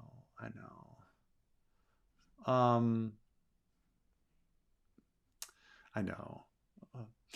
Will you release the first chapter of your book when it's edited as a sample? I mean, it's you can find, probably I have a previous version of it still online. It's altered since then, but you know, it's out there. But but you know, I can release it again. The question is whether I'm gonna like read the whole thing, and then that kind of stuff. But you know, gotta get it edited and finished, and then you know, I'll probably record it. I'll probably will record it, even though like reading the whole book is going to take some time, and then you know, hopefully publish it, and then eventually I'll just have it online eventually, if in enough time. maybe release it as a sample chapter. I don't know. We'll see how it goes. I just have to, first things first. But yeah, if people want the first chapter, I suppose I can do that, probably. George R. Martin had the perfect chance to kill Strong Belwas, but didn't. Do you think Dany might leave him in charge of Meereen? What will he be up to in Winds? That's a funny thing. So for a long time, so one of my original theories was about the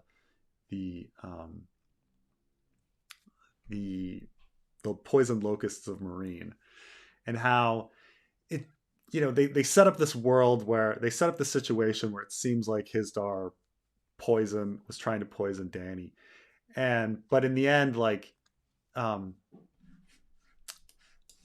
but in the end, that just seems too easy. So I was like, well, who could be the real target of the poison? And doesn't, you know, and I thought about it a lot, and I was like, well, you know, the real target of the poison, the guy that makes the most sense is Strong Belwas. That he's the one that likes locusts, you know, and so he should just and he's the one that ends up like killing that guy from the House of Paul. So maybe the House of Paul wanted to kill Strong Belwas as revenge, you know. We even hear little bits about the House of Paul being a house of women, and all wanting vengeance and things like this. And House of Paul does weird stuff during the pit scene, and during the fighting pit scene. And then we go back to like an original draft of the pit, and he's just eating those locusts, and there's no poison. It's just like there's nothing to it at all. So the poison was like a later addition. So there was an opportunity to kill him, but now they're bringing him back. I think I think he'd be fun to have as a little advisor um, to various people. You know, is he like a dumb foil to be somebody to talk to Tyrion? Tyrion be annoyed at?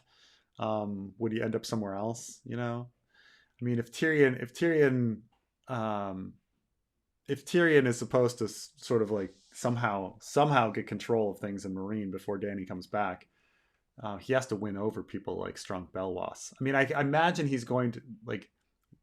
If I were to guess how Tyrion is gonna um, kind of remain in control, is that if he saves Dario, because the second sons are supposed to be trying to save Dario. If he saves Dario, then that endears him to various people, and then he's like, I saved her paramour. Haha, I'm gonna be a good guy. And then maybe Strong Belwas likes Dario, but we'll see.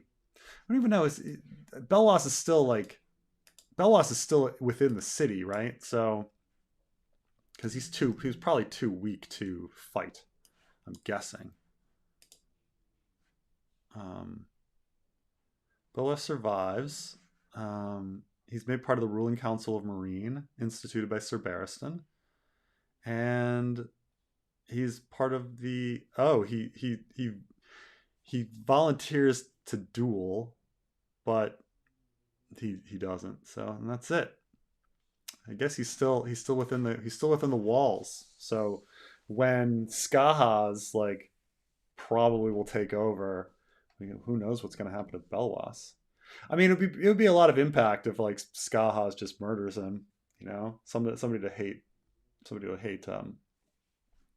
Um, you know, will Stannis be punished for kinslaying? This is the whole question of like, would Brienne actually get to kill Stannis like she did in the show? Because his punishment for kinslaying would be like Brienne, right? But you know, it's she has other missions, and is vengeance really the way to go for her? If she's growing as a character, will she need to do vengeance? You know, we kind of set up a few different weird things with and some of it like is contradictory and some of it's not, but like um Brienne does get vengeance upon at least two of the first three of her attempted rapists, but they're the ones that attack her. So she kind of like gets the vengeance, but it's not really her fault. Like she tries to spare Shagwell, and Rourke is the one that like comes at her. So um and so the final guy who is Zolo the Fat, who is also the guy who cuts off Jaime's hand.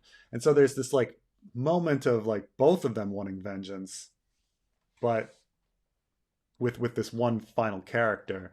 But you know, if they've grown, do they need to seek out vengeance? There's even a thing about I think Jamie's like smile curdling when he hears about the vengeance against Vargo Hoat. Like that, like he blames Vargo Hoat for him losing his hand, but when he hears about like how Vargo Hoat died, he's like, that was a bit much. Like I didn't want that. Like he like because Vargo Hoat is his limbs are cut off and he's cannibalized. He's forced to eat himself. Like it's just this horrible um ending to Vargo Hoat. And so Jamie, when he hears about it, this is the guy who's responsible for like cutting off his hand, and Jamie hears about the guy his ending, he's like, I didn't really want that. So, you know, should they get vengeance upon Zolo? And I would say no, unless Zolo attacks them, right? And so it's the same with like Stannis. Like you're getting back to Stannis. Like, does Brienne need to really have vengeance upon Stannis? It kind of goes against the growth of her character, the growth of both Jaime and Brienne's characters. So I don't think, you know, she needs to do that.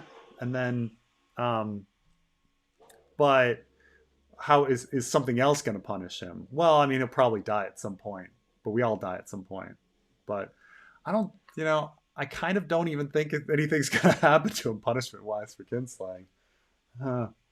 Because Brienne's nowhere near him, and I think it goes against her character arc to actually seek revenge upon him, unless like somehow he wants to kill Brienne and she's doing it in self-defense.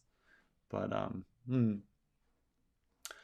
I don't buy that the Long Night was 8,000 years ago. Yeah, I mean, there's no real evidence that it was 8,000 years. It could have been a few thousand. It could have been, 4,000 or something. But so it could be something shorter. But then again, once you get to like 4,000, what's the difference between 4,000 and 8,000? I don't know if there's too much.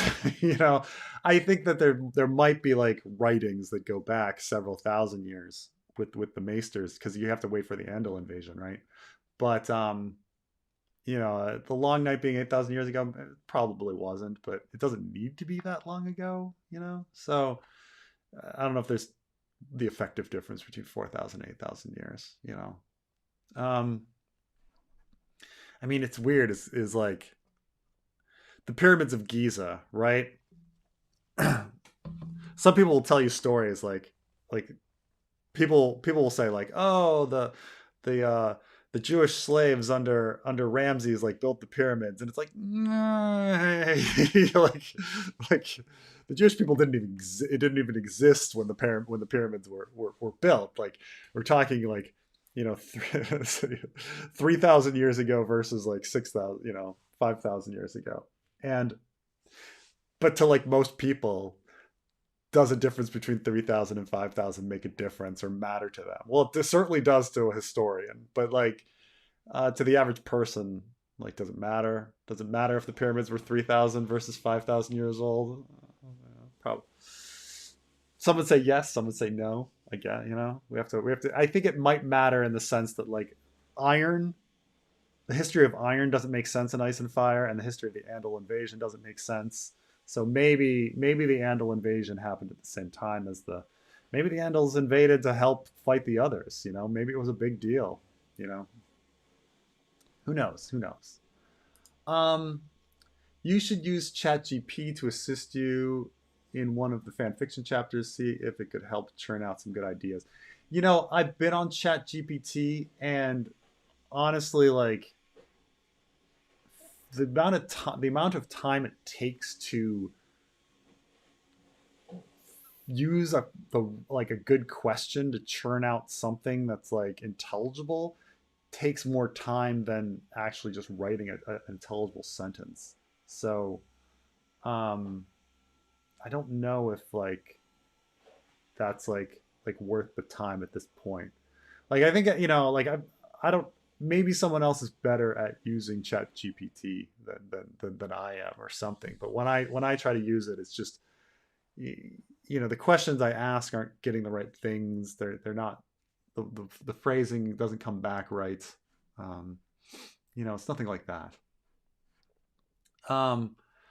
There does seem to be a stock answer when you use ChatGPT where you're like, if you write in like what'll happen to Cersei in The Winds of Winter, it comes back like with this like stock paragraph that I don't know where that came from. Have you seen have you seen Twilight Breaking Dawn Part 2? The climax is a whole red herring. The climax is just a future version that doesn't happen. Oh yeah, I have heard about it. I haven't actually seen Twilight Breaking Dawn Part 2. I saw the first 3 Twilights, but I think if it works. I'm not sure if it works. Some people like it and find it exciting, I guess, but I could imagine that being like, people don't like reset, like in Star Trek, like a lot of people really hated the reset button episodes where you watch an episode and then at the end like it was a time loop or something, or it was a dream, and everybody just kind of like hates it. So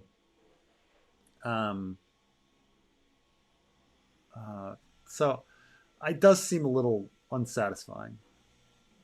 Oh, Jan Royce will kill Loras. That's an interesting idea, but that's the reason that Robar was put in there to give some sort of reason. Um, it's the basic loving principles of Jesus that keeps me following. The irony is the amount of bloodshed and turmoil that turned Christianity is alarming. Yeah, it's you know, when you read the Old Testament, I would say most of Jesus's um speeches are about, you know, the meek inheriting the earth, and how like the suffering of the poor is like um something that, you know, will is something that's one at the one part unjustified, but two, like something that will will lead to like glory later for them. And then there's, you know, a lot in there about loving each other and forgiving and things like that. Um, and so it is odd that like when reading the New Testament, that's very clearly the message, and yet somehow that's forgotten among so many practitioners. But I see this with like lots of stuff. Um, I mean, Phil Jackson was supposedly a Buddhist, and you're like, how can you be a Buddhist at the same time as being like having you know, tens of millions, hundreds of millions of dollars, and like living this like, you know, wealth obsessed life? You know, that's not in there. You know, um, uh, the Quran is really boring, but it's mostly like legal stuff about marriage and inheritance laws and things like that. So like reading and finding any sort of message about like wanting to go to war is also a little weird with the Quran, because it's a pretty dry like um a book. So like people, I don't know, people find what they want to find in the story. Like I say, like a lot of people read George R. R. Martin and they'll see a super right wing message in it, you know. So it's like, you know, people will always take something and twist it to their means and their will. Um, will you follow show at all in the fanfic? Please don't. I don't think so. I think that I mean, I think if I think that the plot of the story was going that way anyway, that's one thing. But will I feel a need to um, adhere to the show? I mean, I think the show has influenced me in some respects with regards to time traveling Bran. Like, I think I wasn't 100% firm in the time traveling Bran camp until the show came out, and I was like, yeah, okay, time traveling Bran. Um, I wasn't necessarily so firm into the the wildfire underneath King's Landing being like something that'll come back until the show, and I'd be like, yeah, that wildfire is definitely coming back, you know. I'm trying to think of some other things that were, or like Dany's return to Vastoth Rock, like you know, once that happened, I was like, yeah, you know, I was leaning towards that, but once I saw it in the show, like, yeah, she's definitely going back to Vastoth Rock. I'm trying to think of some other things that were like the show really was an influence. I, you know, I don't know about um, like some people talk about like the second Red Wedding. I'm undecided if that should be a thing. A lot of fans believe it's heading that direction, and like the show kind of had it quickly. If you count like Arya's kind of situation, but you know, it's hard because it's like I don't want to do the exact opposite of the show just because the show did it, you know. But at the same time, like I don't want to, you know, just follow the show. But right now, it doesn't look like fan fiction's going the way of the show. And the main reason is that so many things like John Con and the Ironborn and the Dornish um, are so important, and Elaine being in the Riverlands and things like that. So um, you know, there's going to be some elements, but I it's going to be so incredibly different because all the different characters. Um, let's see here. Have you seen Nope? If not, I highly recommend. I recommend it. Jordan Peele is now in the same category as Kubrick, in my opinion. Oh, interesting. I saw bits of Get Out, but I've not seen Nope. Um, but yeah, it's interesting though that Jordan Peele like now everybody like talks about his movies. Everybody like when a director has a signature where you go, oh, that's one of his movies, you know. Um, Wes Anderson, for example. Oh, it's a Wes Anderson movie. You know, he's got this like clear artistic vision that you can kind of like you watch 5 minutes of something and you know it's him. M Night Shyamalan has a signature. Uh, even I can um, um, the thinking. I mean, I suppose a lot of these directors kind of have that feel. Michael Bay, you know, even, but even someone like Spielberg, like you kind of know a Spielberg movie once you see the whole thing, but it's like a single scene you can't really get. You doesn't necessarily feel like a Spielberg. You kind of have to have a bigger feel to like get into it. But like with things like Michael Bay and Wes Anderson and such, like just one scene is enough and you know it's like, oh, that's their movie. So I you know I'm kind of getting that feeling with Jordan Peele as well. um the final chapter of spring will be my boy L.R. Deem swimming his way to Paradise Island, living a good life. Yeah, you know, I think LR Deem will be coming back. LRD is going LR Deem. I feel at this point like bringing back LR Deem and the religious zealots from A Clash of Kings just seems like something fun to do. So you know, uh, be looking out for LR Deem in the future. um, I have a theory about Edric Storm. What if his narrative purpose at this point is for him to be murdered by Dany on her way to Westeros? This would start foreshadowing her madness. It is something.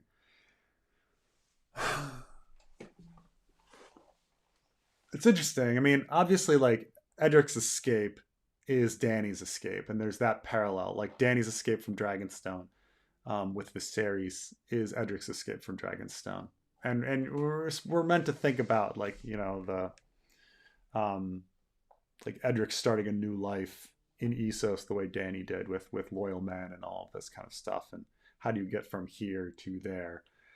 Um, and so I'm just thinking, would Dany have time to stop in Lice? You know, that's the only thing where I'm just like, does she even have time to stop in Lice? Like, you know, she'd stop in Slaver's Bay, she'd stop in Volantis. Does she need another chapter and another stop? Um, but you know, thematically, that's an interesting idea that she's killing a younger version of herself. You know, she's killing the boy, right? She's killing the little girl at the House of the Red Door. Like here's Edric Storm living a life maybe at the House with the Red Door, and or the stand-in for a House with the Red Door, and you know she just kills him off. You know, so I mean it could work. It could definitely work as an idea of Edric Storm representing the child that Daenerys is killing, um, to let this new character grow. Um, is it necessary for Dany to go back to Meereen? Um,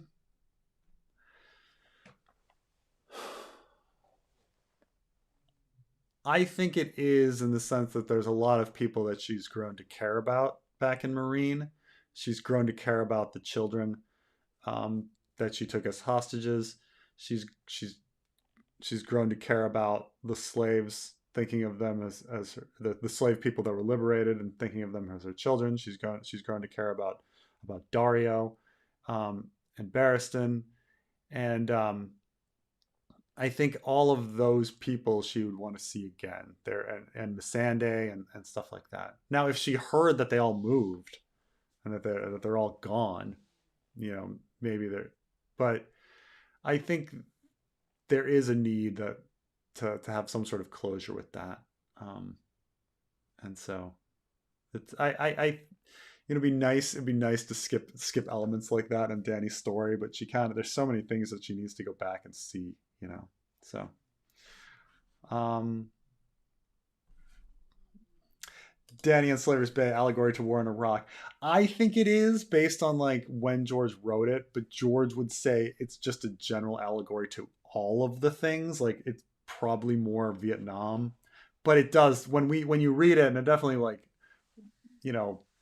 considering it came out in like 2011 and he was writing it through the knots, like it's hard not to, like, how could he not be influenced by Iraq? Like how could he not be when we were just like the United States was doing Vietnam again, like how George would say it's just an allegory to in general, and that if you're seeing Iraq, you're seeing Iraq because it's just man keeps doing that.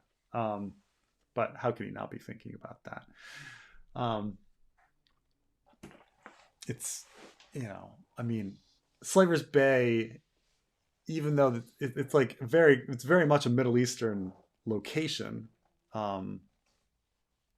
whether it be elements of Greece or Egypt or Palestine, they're all there. How much is from Babylon? It's, probably some, but let's see. Joel the Dreamer, I figured out what the anti-woke movement want entertainment to get back to from the 1990s to roughly 2015. All the male gaze, nudity, and violence of the era. Let me try to think about like, well, the violence has not gone away, so there's probably more violence now than anything. I mean, you have these movies like John Wick and stuff. So I'd say there's probably more. I'm trying to think about like the sex. Is there more nudity now? I mean, there's certainly more nudity in like HBO and such. Is there the same sort of like hijinks, like spying on naked women kind of thing? Probably the same. I think Pop Culture Detective did an entire video on peeping toms and how it's such a common trope in media of the young boy like getting a view of a naked woman, and when she finds out, she's like somewhat likes the fact that this guy was watching her, and like it's such weird things, right? So I just don't know if entertainment has really changed. I don't like the term woke. I think Little Joel just mentioned this, and he's like, woke just means like liberal, like that's all it means. And so when they say like, oh, I'm really against woke stuff, they're really just being like, I'm against like liberal stuff, like that's it. Like if you actually like look at the meme that I make fun of, that it's this one. Let me see here. Let me see if I can.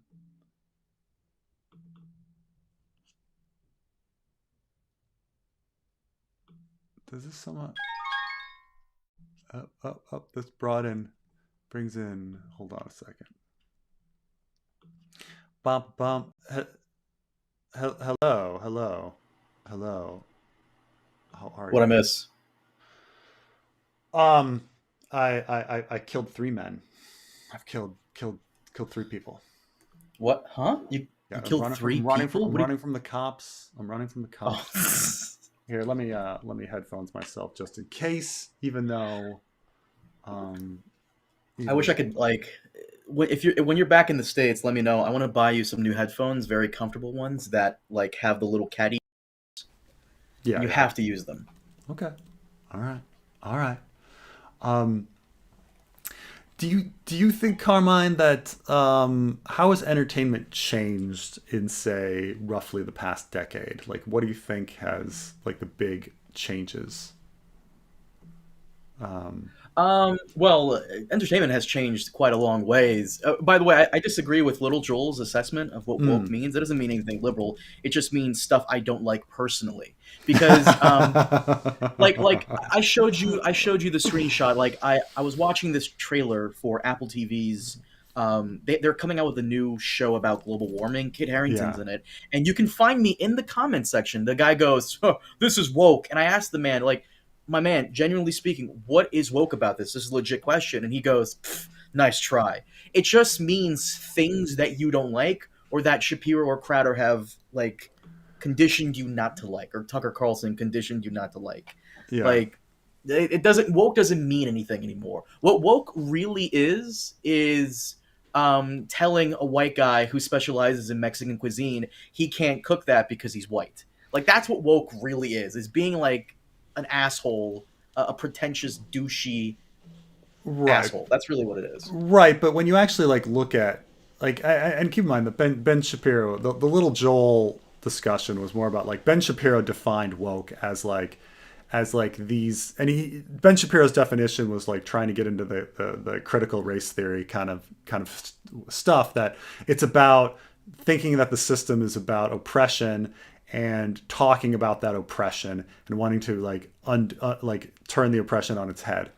Um, and Little Joel's like, well, that's bullshit, because like all the time they're talking about environmentalism being woke, and environmentalism has nothing to do with the oppressive system, or even like thinking that trans people are like people, like thinking that they're like, that has nothing to do with oppression. Like, yes, those people can be oppressed, but just believing that there are only two genders versus like a fluidity of genders, or that one can change one's gender, that shouldn't be a woke concept, right?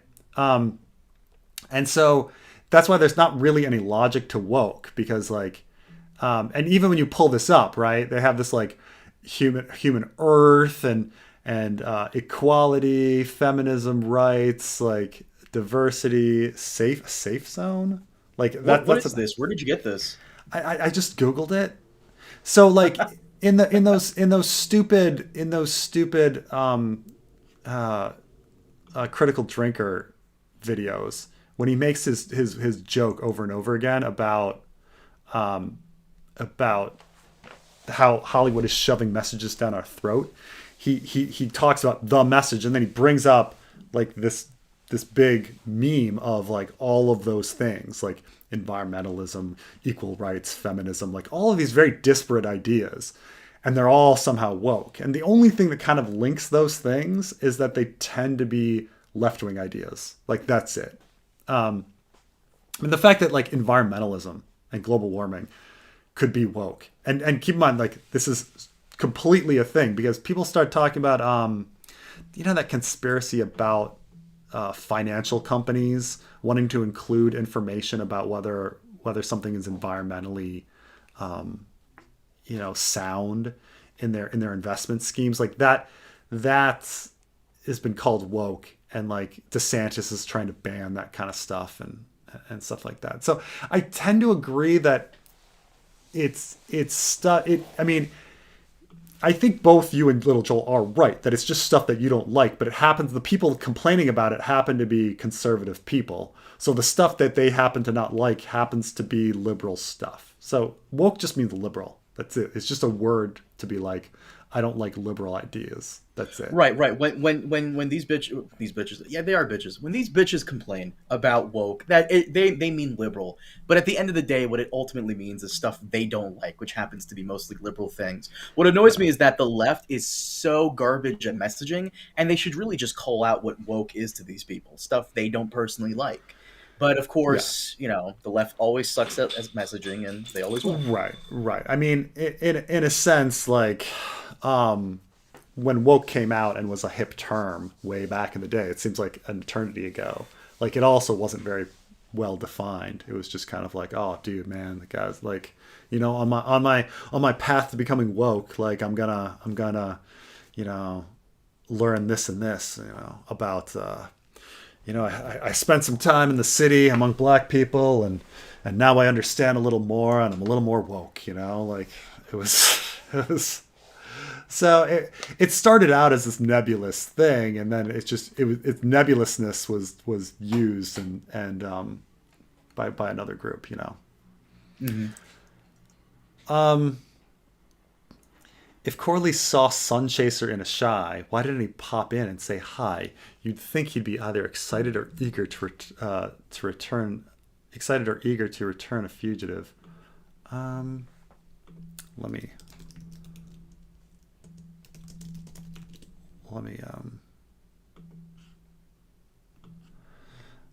Oh yeah. So Sunchaser is the Alyssa Farman ship, you know, where she went off in kind of the southwest of the story in Fire and Blood. And then there was a story that Corlys Velaryon like saw her in a shy. And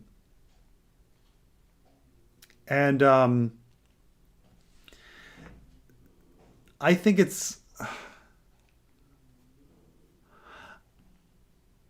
that Corlys Velaryon sailed to a shy on his second of 9 great voyages and spotted the old much weathered ship where he believes was Sunchaser. So there's a question of whether or not Alyssa Farman was still there versus it just being like an old ship that was just like sitting on, like, you know, no longer used. But there's also like there's also a question of whether or not Corlys Velaryon actually made it to a shy.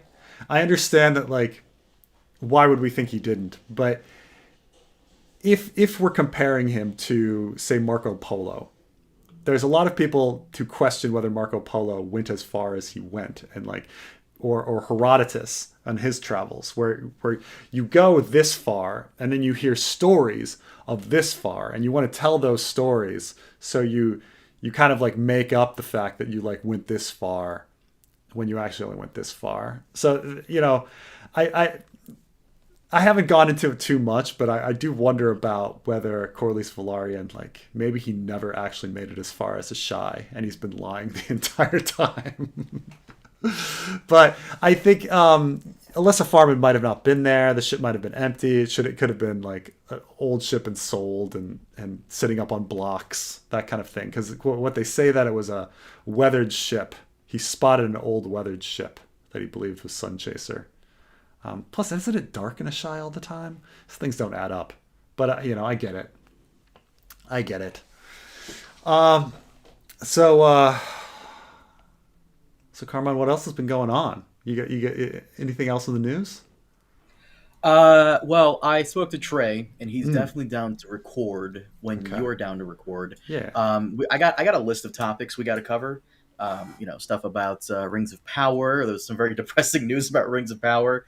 The Game of Thrones potential prequel, maybe. They're heavily looking at it, which is so weird. They're going backwards. You'd think they would, like, do the Jon Snow sequel first. I'm going to be very real with you. I'm actually a bit more excited for a Jon Snow sequel series than season 2 of House of the Dragon.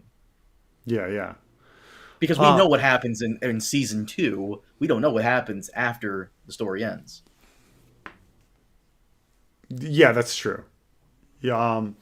I mean, the way I sort of predicted things going was that, okay, if House of the Dragon does really well, you know, and you get to the end of the Dance of the Dragons, that George would put out Fire and Blood Part 2, and we just continue on that way, you know, and then you'd have more material. But then, you know, this discussion of, well, we could go back in time and have Aegon and then fill in the Fire and Blood stuff there, because we actually have the material and we're not confident that George is going to produce any more. Or that there's maybe they're fearful with Jon Snow that there's not the built-in audience because it doesn't have George's source material behind it or something like that. Which I think plenty of people would tune into Jon Snow regardless, just like plenty of people tuned into seasons 6, 7, and 8, even though it was beyond the source material. So, who knows what these execs are thinking about, right? But it seems weird. I don't know why the Aegon news got so big, versus I don't know anything else. Because wasn't the Jon Snow even further along than Aegon's conquest, or Duncan Egg is further along? You know, like what? We'll talk about it with Trey because I want to get his take on it as well. Okay. By the way, this is completely random. So I was scrolling through my social media history on Facebook specifically, and just stuff from like 7, 8+ years ago that I just clicked like on or whatever. Yeah. I noticed I liked a lot of your posts. You used to post all the time on Facebook, all the time, mostly bitching about Trump and Jared Kushner. You don't post anymore. What happened? I just got busy. I mean, I don't know what it was. I mean, it might also just be algorithms where like my Facebook algorithm has changed to where it's just baby photos, and so I'm like, oh yeah. So when I see people's baby photos, I'm like, I guess I should be posting my baby photos. And then it's like I go through and I'm just like, this takes too much time to like upload and organize and figure out like which photos are the best. And then I end up like not posting. And so like my Facebook is I'm really ghosted on Facebook. I should really post more. I mean, because people love the fucking baby photos, man. They fucking love it. They fucking know I'm alive. I barely use it anymore, honestly. I don't care about social media. Did we talk about this? Like how I was going to I fucking wish Twitter had like a gifting option for Twitter Blue. I would have gifted you like Twitter Blue so long ago and just got on your case. Preston, what are you doing? Supporting Elon Musk? Yeah. What's happening? Yeah, I mean, you make so much money if that was that option. Yeah, it's an interesting place where we are and with social media, with where it seems, I mean, whether it's true or not, but it seems like these big dinosaurs are dying, like Twitter and Facebook, but we don't really. But that's the thing, is like, no, they're still lingering. Like everyone, people have been talking about Facebook being dead for like 5 or 6 years. It's still staggering around drunk, you know. So people are still using it. But same with Twitter, you know. Twitter is never going to die. You know that, right? Because the thing about Twitter that's like amazing is that it's less like it's less social. It's less a social media account and more of a news site now. Anything that happens in the world, it immediately gets uploaded to Twitter, and people like that. Right. People like knowing stuff that happens now. But that's fundamentally like Facebook too. Like, if you want to post your baby photos, where do you fucking go? Like, are you gonna post them on Instagram? Like, if you want to post your pictures of a fucking fireworks, where are you? The useless fireworks picture that I fucking hate. Where do I post my picture of my lunch? Where do I post lunch? You know, Instagram. Lunch is you're right. Lunch is Instagram, artsy stuff. But like, what happens when I just want to post my like vacation photos, baby photos? Like, so it still has that niche. And like Twitter, it's like, how do I post something irrelevant that I want a bunch of strangers to see, that it's going to make people angry? Well, I guess I go with Twitter. See, the problem with Facebook right now, let's say I post something like random, everyone's going to be like, why are you telling us? I'm like, I'm sorry, I meant to be screaming this into public. I didn't mean to be like telling my friends. You know, right? Like there's that kind of thing. So yeah. So why not use the records of the Night's Watch to check out exactly how much time has been since the long night? So I think specifically the Night's Watch does not have records that go back that far. In fact, I think Sam mentions how far back the Lord Commander stuff goes. And I think, let's see here. He goes... Because there wasn't any written language before the Andal invasion, and so, and I think he specifically brings this up. The number. Here we go. He says they say there have been 998. They say that you're the 998th Lord Commander of the Night's Watch, but the oldest list I've found shows 674 commanders, which suggests it was written during, and then John cuts him off, which is what a fucking dick. I mean, like, why would you cut that? Why would you cut Sam off at that point? Like, this is really interesting stuff. He just goes, long ago. What about the others? Like, no, John, fucking asshole. You deserve to die for that. You know, like, so 674 Lord Commanders. I imagine what he's saying, what he was saying is that it was written during the Andal invasion, would be my guess, or during the time of the Andals, right? Would be my guess based on like the number of Lord Commanders. And so so you can only really use the records, so of the Andal records. So say they have these records that seem to only go back, and that's just like lists back to like listing 674 commanders, you know, so that's essentially we can't use the Night's Watch because they weren't writing anything down until the Andal invasion. A Song for Leah is a great take on religion. Is God really the product of a random backwater planet from trillions of planets around endless stars? No.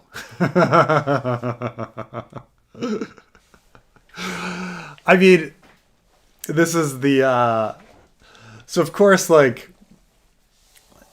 the ridiculousness of it, like of the Shkeen and the Grishka, is that, yeah, you're supposed to be like, oh, this, like, why would God exist on this one random planet in the entire galaxy, let alone the entire universe? That's stupid.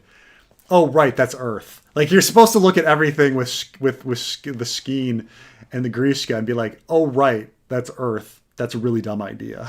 Like, why would you find... but, you know, they find God for themselves, and they find happiness for themselves, just like the religion on Earth is about people finding happiness for themselves, and things like that. Whether it be happiness in life or happiness in the afterlife. But yeah, it's a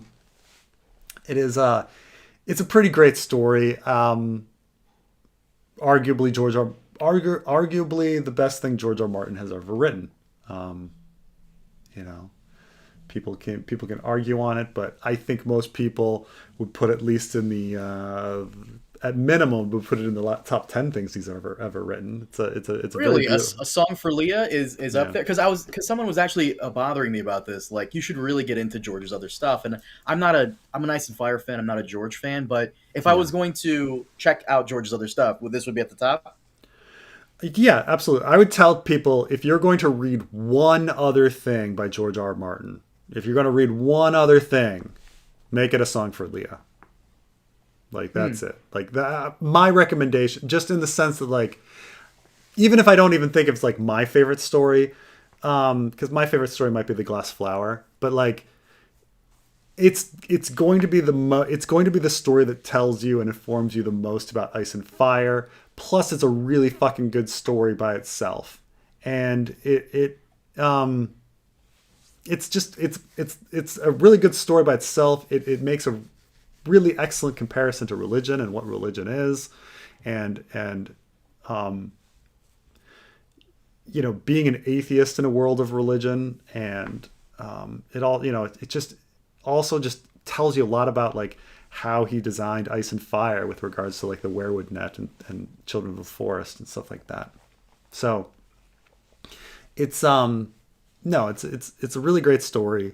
It's not super long, but it's just, if you're gonna read one thing. Is there an audiobook? There is. You can probably find it on. It's not on YouTube anymore. I'm sure it was taken down, but I'm sure you can find the torrent. All my favorite like pirating audiobook websites have been taken down by the U.S. government, so I'll try. I'll try. Yeah, no. Um, let's see here. Da, da, da, da, da, da. Yeah, I'm trying to see the things that are still online. Um, you can still listen to Sand Kings online, Star Lady, the Ice Dragon, Way of Cross and Dragon. You can get A Beast for Norn, Night Flyers, Fire and Blood. Um, that's about it. Song for Leah. I'll try to find it now. Actually, I'm curious. Yeah. No pear shaped man. That's not your top three. Nah. No. Nah. But it's yeah, if you're gonna yeah. I mean that's how strongly I'd say it. I'd say that like, I don't know, it just tells you a lot about George and what he thinks. I mean, keep in mind this was like he wrote it in like 1974, but the fact that he's still fucking 50 years later still on the same ideas. Let's see. Were the Red Mountains the first wall? Crow's Nest, Hornhill, Blackhaven, Blackmont all make me think of the Night's Watch. Interestingly, on the original map that at the Cushing Library that people found, there is a strange like wall thing between Dorne and the Seven Kingdoms. But I don't know if we're not sure if that's a border or if it's forts or what. But it obviously acts somewhat as a wall, considering that like you've got these like fort points where people can pass through, the Prince's Pass and the Boneway and stuff like that. There's only certain areas through the wall. I think it's definitely supposed to be a parallel to it. That there's the wall, there's three paths through the wall. In Dorne there's I guess maybe three paths if as well if you look at it. Prince's Pass, Boneway, and then there's probably something around Starfall. I have to look at the map of Dorne to see like how would you go the other way. Let's see here. Yeah, I guess you go around the water, which is kind of like Eastwatch and Boneway are kind of the same, and then Prince's Pass would be like Castle Black. So I think certainly in a metaphorical sense, in a parallel sense, like Dorne is like the north. It's just the other direction. Which kind of makes it interesting if you think about that. So let's say you flip around Dorne and you start thinking of the Red Mountains as the wall. That really kind of makes like Rhaegar into kind of a Night's King, because he like kidnaps this woman and he's in the Tower of Joy, and he gets brought down by this like Stark, which is the same way the Night King goes down, right? The Starks like came with him to take him down. I suppose he doesn't team up with Dorne to do it, but team up with any Dornish to do it, but nonetheless, it's a kind of an interesting idea that the two things are mirrored. That if you turn everything over, it's the same. Have you ever heard of Ideas of Ice and Fire, Quinn Howard's Song of Ice and Fire theories? If so, what do you think of them, and would you ever do a collab with him? I've never listened to he used to Quinn I know his stuff from Dune stuff, and I've watched a fair bit of his Dune stuff actually, but I haven't actually watched his A Song of Ice and Fire stuff, which is interesting because I know he started out as mainly a Song of Ice and Fire channel, but I haven't really watched too many of. I can't remember if I've watched any of his Ice and Fire stuff, but I have watched some of his Dune stuff, which I quite enjoyed. But yeah, of course, I'd collab with him if certainly open to it. I've never thought about it or put too much thought into it, but he seems like a good guy. Wouldn't mind sitting down with him and having a conversation. Let's see here. Valyrian armor, go-to guy who fights the Night King eventually. I'm trying to think like, yeah, I suppose if you're wearing Valyrian armor, can you cut somebody? Does that mean like when the like their crystal swords are going to not break or whatever against them? Yeah. Carmine, do you think it's important that the Valyrian suit of armor has been introduced in the Euron chapter? Do you think that's like an essential piece of like lore, or that like somebody's gonna be fighting the Night King with it or fighting an other with it? No one's gonna be fighting the Night King. It just makes him more of a badass and more of a boss character. I don't know about that. Has it been established that Valyrian steel is super good against the others in the books? Not quite. Sam mentions dragon steel, and John says Valyrian steel, and they go, I don't know. So they have this that conversation. Let me see if dragon steel is one word. So he says the armor of the others is proof against most ordinary blades, if tales can be believed. And their own swords are so cold they shatter steel. Fire will dismay them, though, and they are vulnerable to obsidian. I found one account of the Long Night that spoke of the last hero slaying the others with a blade of dragon steel. Supposedly, they could not stand against it. Dragon steel? Valyrian steel? That was my first thought as well.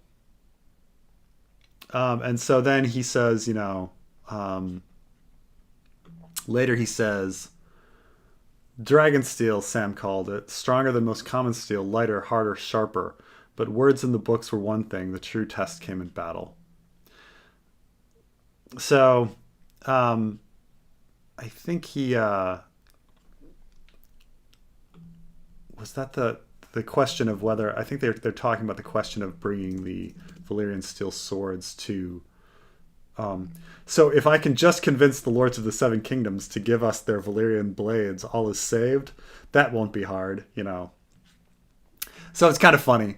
So it's speculated on that Valyrian steel can kill them, but like we haven't seen it yet. I feel as though like that's going to be very important, that they will need that armor, but something's going to happen to where Euron will lose it, or it'll fall like deep into the sea or something. Because that's how Ice and Fire goes. I do also think it'd be a incredible subversion that they like collect all of these Valyrian steel blades and then they go up against the others and they don't do shit. Like. Right? And then it's just all obsidian, and you're like, oh man, the Valyrian steel blades were nothing. Like, like when John instantly makes that connection, Valyrian steel, that was my thinking as well. Like the first thing I'm like, it's so George to be like, well, they're both wrong. Like they're both wrong. Dragon steel is something else. I don't know.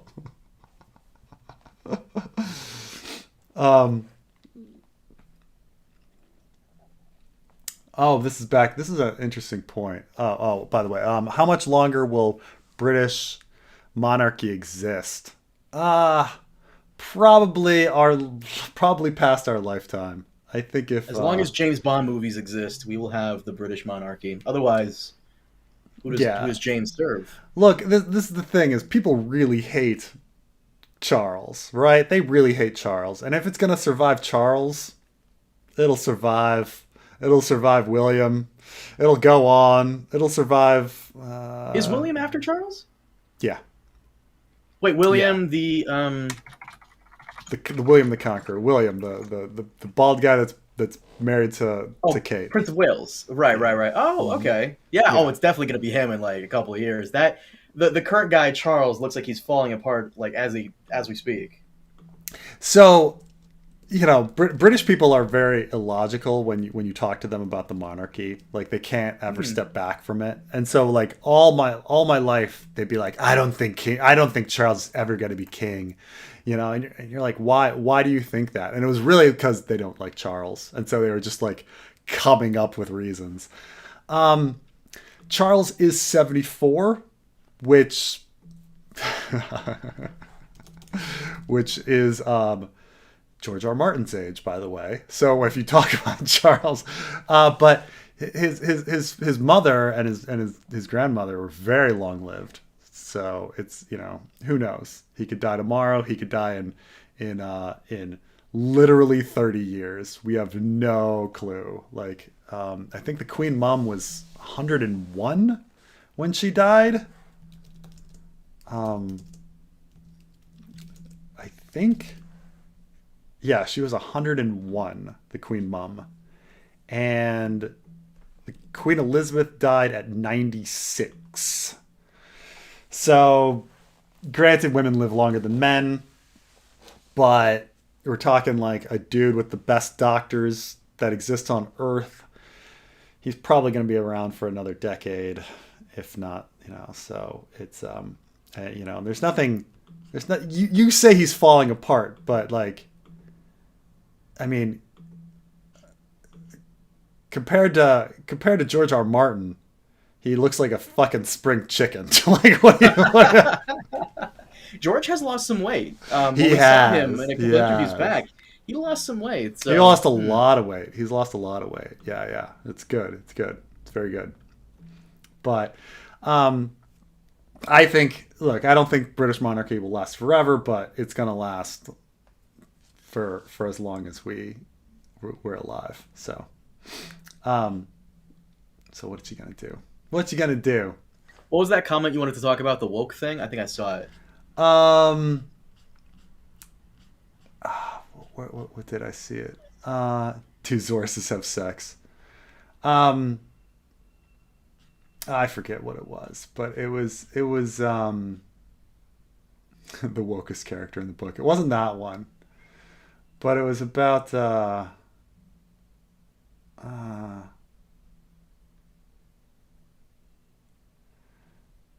I don't know. I don't know. I mean, this one's interesting too. Woke replacing meritocracy with victim hierarchy. Um, well, first off, like, there's no meritocracy in the world. Like, you think the world's a meritocracy? Like, that's ridiculous. Like, that's I found it, by the ridiculous. way. Which one are you thinking of? Silver Storm, environmentalism is woke, quote unquote, if you Hmm. are ardently anti-science, which most right-wingers are. It really is Yeah. code for things we don't like for conservatives. Yeah, That that's that that 110% it. that was the comment that I was looking for. It was very that was a very good smart comment, because you're right that Hmm. like if you don't believe environmentalism and that kind of stuff exists, then it's just like this invention of the liberals for some reason. Um, but it's not that like I don't believe like people believing them victims like is not some sort of capital people use. But people talk about this like, first of all, since the beginning of the concept of rights, this was brought up. I think it was even brought up by Voltaire, where he's like, look, like this is all just about power and rights. The concept of rights is a way for the disenfranchised to invent a reason to gain power, which is totally true. Like rights don't, like none of it exists. Rights don't exist. Like even though I believe in human rights, I understand that like rights don't exist. Like like it's a way for the people that aren't powerful to come up with reasons why the powerful should stop oppressing them. And that is what rights are, right? It's which is fine, which is fine. Um, Now, do I believe there are like people that cry victim all the time? Of course there are. Of course, there's definitely a power there's definitely a way to gain power by pulling the whole "I was a victim" thing. You think like if you write an essay for college and you talk about how poor and down and out you were, like they're not going to eat it up. Of course they are. Like I achieved this and this and this. I grew up, I grew up in an immigrant family where we had nothing, and I rose up but I want to give back. Like you think they aren't going to eat that up? Of course they will. They're going to eat that up in any environment. People love that pull yourself up from the bootstraps kind of shit. But is it replacing meritocracy? No. There's no fucking meritocracy. Like, do you think Elon Musk is the richest person in the world because he's the fucking smartest person in the world? Like, the dude's a fucking idiot. Do you think Trump earned that money? No, he's a fucking idiot. How many incredibly smart, hardworking people do I know that are not as successful as they should be? Like, of course, no. So it's more now, do I think that some degree of merit makes a difference in where you are? Sure. But we do not live in any sort of meritocracy. That's just ridiculous notion. It's just funny. So this is why it's your entire premise is just off, right?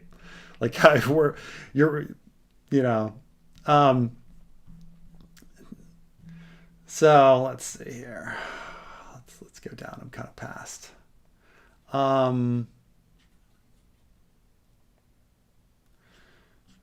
Yeah, the point is to codify, unify a view into one single word like Obama.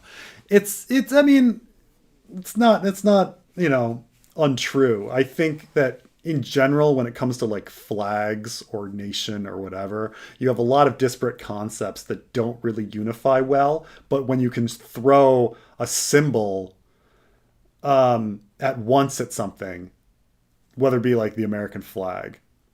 What does the American flag mean? I don't know. Who fucking knows what the American flag means? But people are willing to fucking fight for it.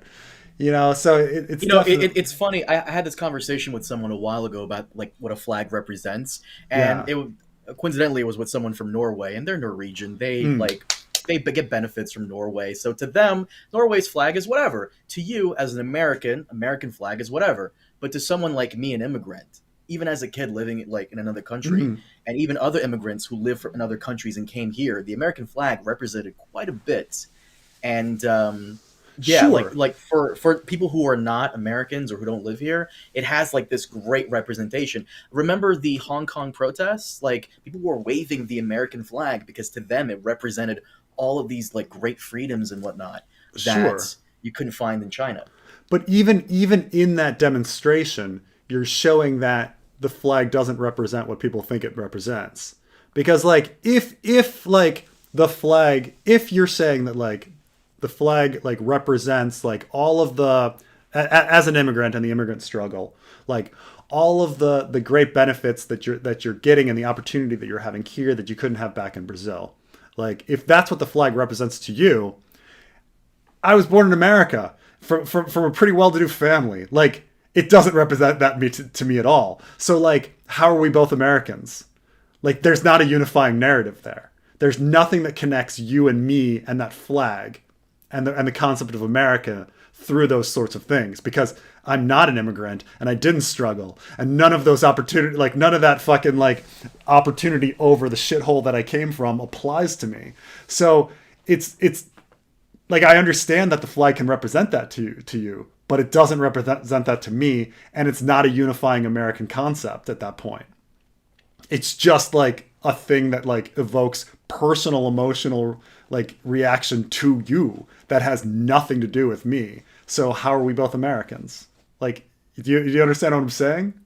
Yeah, I kind of get where you're coming from. It's just one of those things where I'm not saying where I come from is a shithole. It's fine. It's just it's really hard to explain, and I don't want to take up Spitfire's time here, but no. I mean, I get it. I get it, and I understand it. And there's all sorts of I'm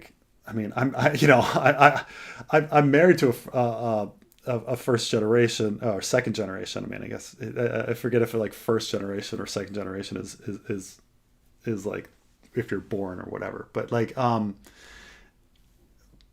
like she definitely has like she definitely has all sorts of like immigrant like complexes that are very different from like my experience.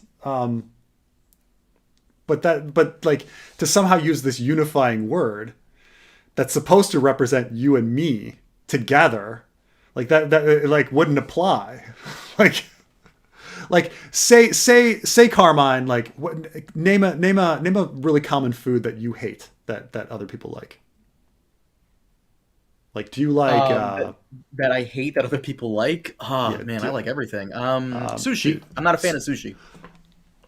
I fucking love sushi. So perfect example. All right. I fucking love sushi. It is my favorite food. Okay. How Sushi. Caucasian of you. Oh yeah, of course. Sushi is my favorite food. Carmine doesn't like sushi. Okay.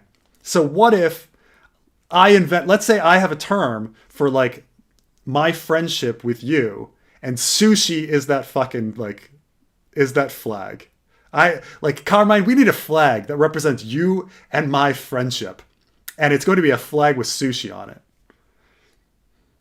You'd be like, what the fuck? Like, how does that represent? Wait, where are you going with this? Like, okay, because what you're saying is America, the American flag is supposed to represent both you and me. Right? As Americans. And I'm calling you an American, even though I know you're not American, but I consider you an American, right? Oh, thank you. So, but like that flag is supposed to represent both of us. But that flag means maybe I'm being a little confusing to what a lot of people outside the U.S. The American flag represents all these like great opportunities that where we come from aren't really there in abundance as it is here. Like what I can do and live and do all this stuff. I'm sure I could do that there, but I would have to like grow up in a very well-off family. My family coming here were very poor, and the fact that I can do what I do now, sure. I know it's hard. This is something. But Carmine, at the same time, like most of the flag wavers in America don't want immigrants to come to America, and so like they do not think the flag represents immigrant opportunity. I know. Like you're saying the flag is powerful to you because you view the flag as immigrant opportunity, but the flag is powerful to somebody else for the exact opposite reason. Like they do not like their idea of the flag is trying to keep out as many immigrants as possible. No. What? I mean, you could use that argument with anything. Like what some people can see a pen, and that could mean totally different things to everybody. Yeah. I'm just saying to like some people who aren't American, like it means like all these like other things. And I find it funny that like to Americans or people who are born in like well-off countries, like in Scandinavia or whatever the fuck, like it to you guys it just means it's whatever. It doesn't really mean much. But to everybody else, a lot of people in other countries see it as like a symbol of hope and freedom and something to like strive for. That's why in Hong Kong they were like waving it because to them it means freedom and democracy and all this stuff. I get it that to some dipshit weirdo Americans it means guns and beer and all that crap. Sure, to most of them, to a good chunk of them, sure. But to a lot of people it means something more than that. Yeah, to me it means a lot less than that because it is like the term woke to me. Okay, it is like the term woke. Don't you work for the government? What is this? Yeah. I thought you would have like an American flag lapel. So I believe that the government is a organization that can make people's lives better, and I believe like that in serving the government, I can help other people. This has nothing to do with like nationalism or flag waving or anything like that, or like my experience as an American or me loving my homeland or anything like that. The government is a aid organization that makes people's lives better through assistance, and like that's why I work for the government. Like that, and that's what the government does. Like that's what the government's role is. I'm not working for the government because I'm some nationalist. You're patriotic. You're trying to do some good. No, yeah, it has nothing to do with patriotism. It has nothing to do with nationalism. My working for the government, my working for the government is purely in the sense that I think the work is interesting and I think it makes people's lives better. That's why I do it. But it's just very. What I'm saying in the end though is that the flag means nothing because the flag has such a disparate meaning to so many people. It means nothing. It's the same with the term woke, but at the same time, to certain groups of people, it's capable of binding them irrationally because they kind of think that they're interpreting it the same way. But just like if you ask a liberal what the word woke means versus what a conservative what the word woke means, they're gonna have two different answers. If you ask them what the flag means, they're gonna have two different answers. It's quite a silly thing, but this is language in general. Like what happens when like language like ceases functioning, like when you just get too many reasons. I mean, this is what like what I talk about, like when I stopped. I don't use the word disinterested anymore because people misunderstand what I'm saying. Disinterested means neutral, but if I say it, people think I'm saying uninterested, so I'm just gonna not use the word. It's the same with the flag. Like maybe I had a notion of what the flag meant to me, but I know that it means something different to so many people that I'm just gonna not wear it. I'm just gonna not fly it because it's fallen apart as a communicative like mechanism. So disinterested. So you and Carmine ever see Shadow and Bone? What did you think? I enjoyed season 1. It's pretty basic, young adult, great acting. Did you ever see Shadow and Bone? Is that I think I saw talked about it briefly spoke about it. Shadow and Bone seems like one of those like it always seemed like one of those series that was aimed at teenage girls, like Twilight. This is the one that it had like a fucking incredible trailer. I remember seeing the trailer for this, and I was like, "Whoa, this looks pretty fucking epic." And it's got our boy Ben Barnes in it, right? Ben Barnes. Do I know him? Wait. You know Ben Barnes. Logan. Oh, he was Logan Delos in Westworld, and yeah. When did he become our boy? He's our boy because we love back in Westworld. We love some fucking.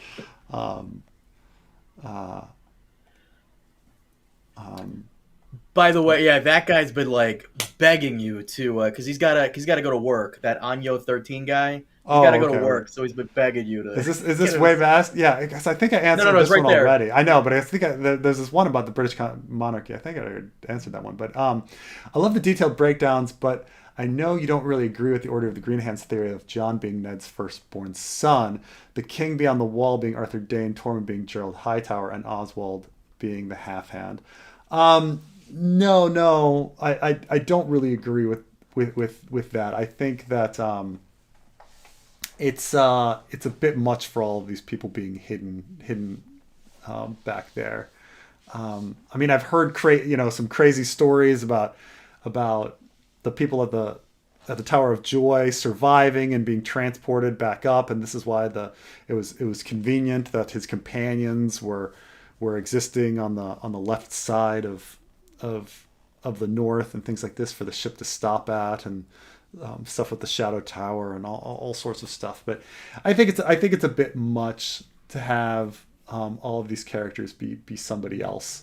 Even if Corrin is a very mysterious character, and Arthur Dayne and Oswald Went, and all these, these are such powerful, epic, like iconic characters in people's history and people's mind, and so you kind of want them to play a role later on, and I get that feeling, but I just don't. And then you have these mysterious characters whose backgrounds don't really make sense, where we hear contradictory histories about them, and so you kind of want to take two things that don't make sense and make them the same thing. It'd be nice. Like people don't understand quantum mechanics and people don't understand consciousness. So everyone's like, well, maybe our consciousness has something to do with quantum mechanics. Well, are they related, or is it just two things we don't understand? So it's like, it's the same with like Corin and Mance and all this stuff north of the wall not making any sense. Like those backstories make no sense. I get it. And then these other mysterious characters, and you want to make a connection, but I think it's no more than that. It's like taking two concepts that are mysterious and merging them. So. By the way, before you get to the next super chat, how long do you still have? Yeah, I don't know, 15 minutes or so. Because someone wanted to ask me very desperately, you and me, about land back. Oh, land back?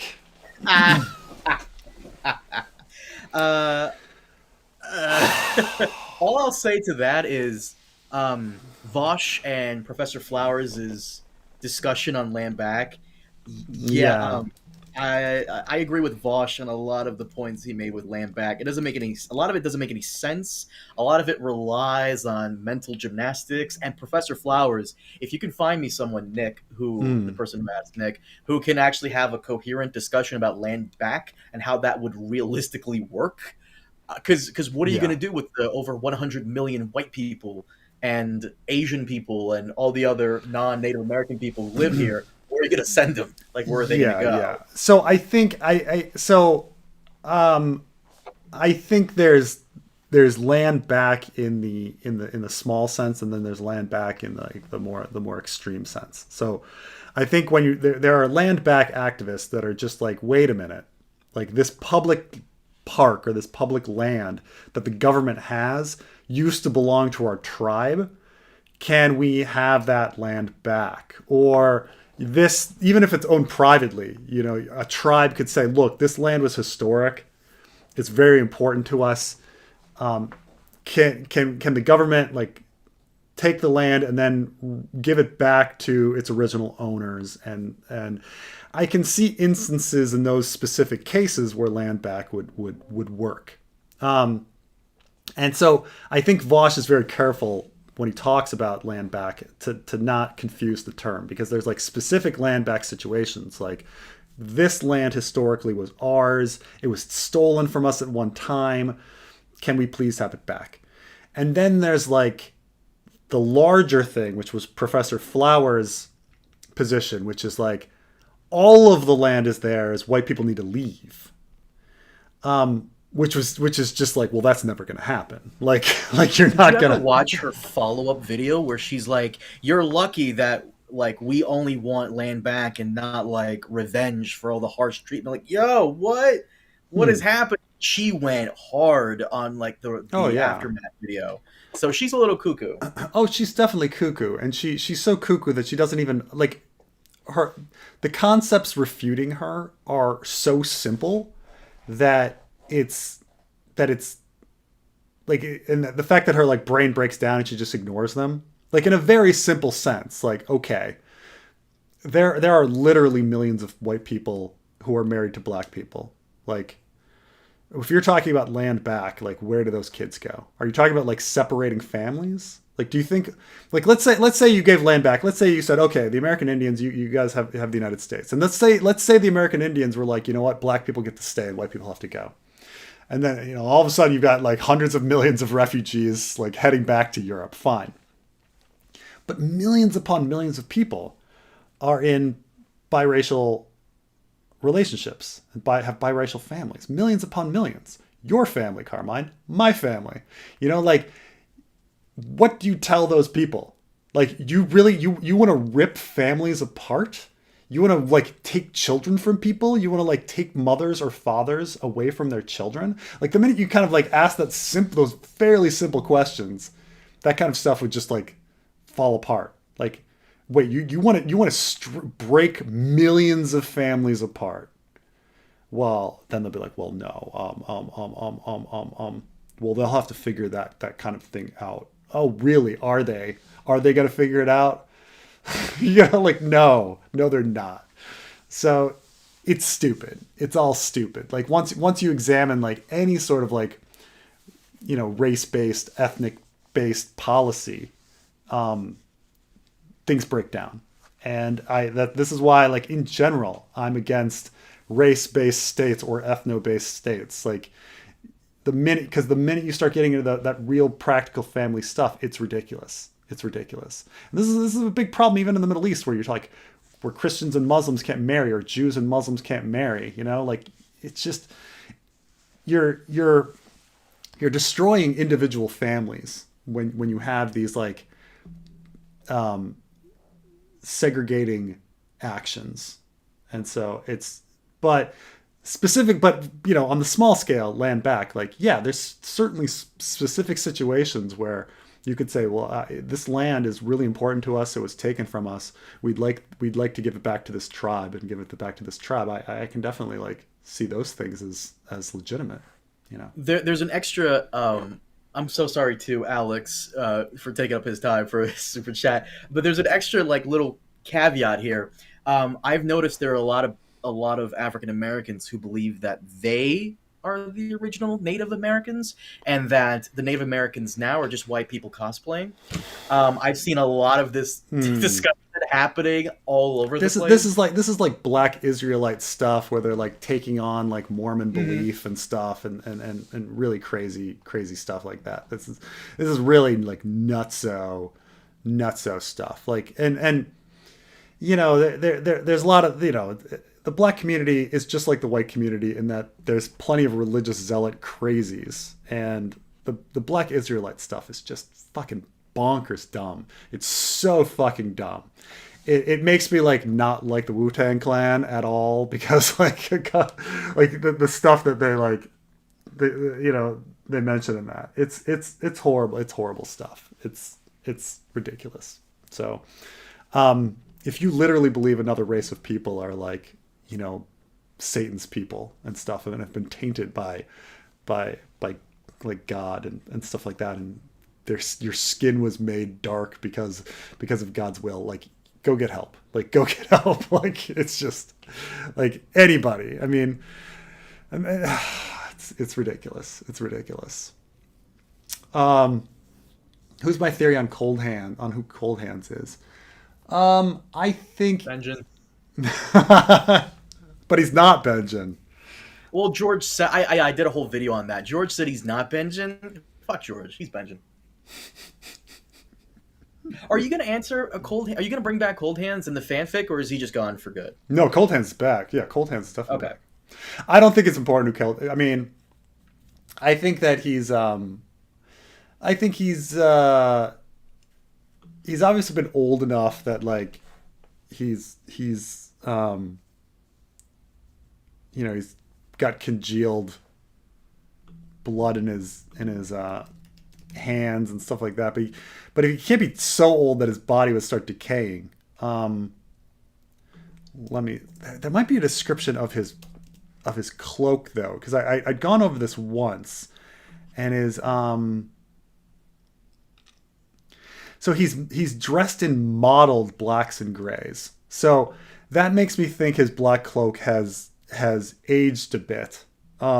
So, but he can't be like too old, or else the whole cloak would have fallen apart. So, you know, maybe he's like 100 years old or 80 years old, which is like too old to be Coldhands. I mean, too old to be Benjen, but not so old that he's like the Night King, right?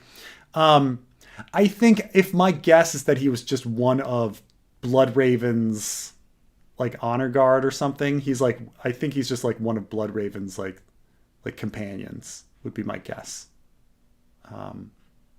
Because he's around the age of Blood. You know, I'm guessing that he's around the age of Bloodraven, and that he was one of Bloodraven's like what do they call them? The dragon's teeth, the ones that went to the wall with him. Crow's teeth. The crow's teeth. Or the raven's teeth. Something Raven's teeth. Raven's teeth. Something like that. Yeah, I mean, they just got a kind of a. I think he's one of them, the personal guard of Bloodraven. 300 Raven's teeth were among the gathered forces of Bloodraven, and they marched to quash the Second Blackfire Rebellion. And then many of the Raven's teeth chose to take the black as well with Bloodraven. So I think he's a Raven's tooth, would be my guess. I'm glad I brought this was brought up, because are you going to do anything with Benjen in the fanfic? Yeah, of course, eventually. Yeah, we're definitely going to get to Benjen. Someone did I think someone on sooner. I your. think sooner than later.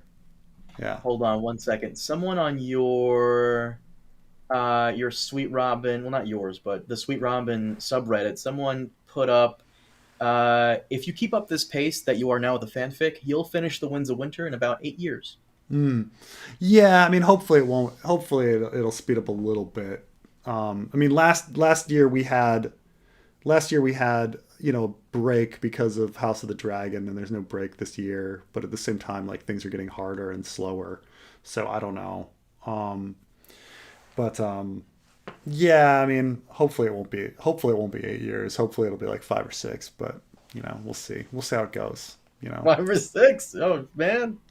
Yeah, well, I mean, we'll see. We'll see what happens. It's. I understand that it's like overwhelming, but this is a general like in life when you see like a task that's overwhelming, you don't think about the whole task. You just take it one step at a time. Baby steps out of the elevator, baby steps down the hallway. Did you ever see What About Bob? What about. Yes, with Bill Murray. Yeah, yeah. Baby steps. Baby steps. How do you cope with the wait for wins? I'm going crazy. I mean, it's just fun to like think about theories and laugh about stuff and go back. I mean, it's easy for me because I'm just like, I'm so busy with like my family life and then the channel on top of it and stuff like that like I have enough occupying my time. It's just like it's hard. It's hard to get everything done.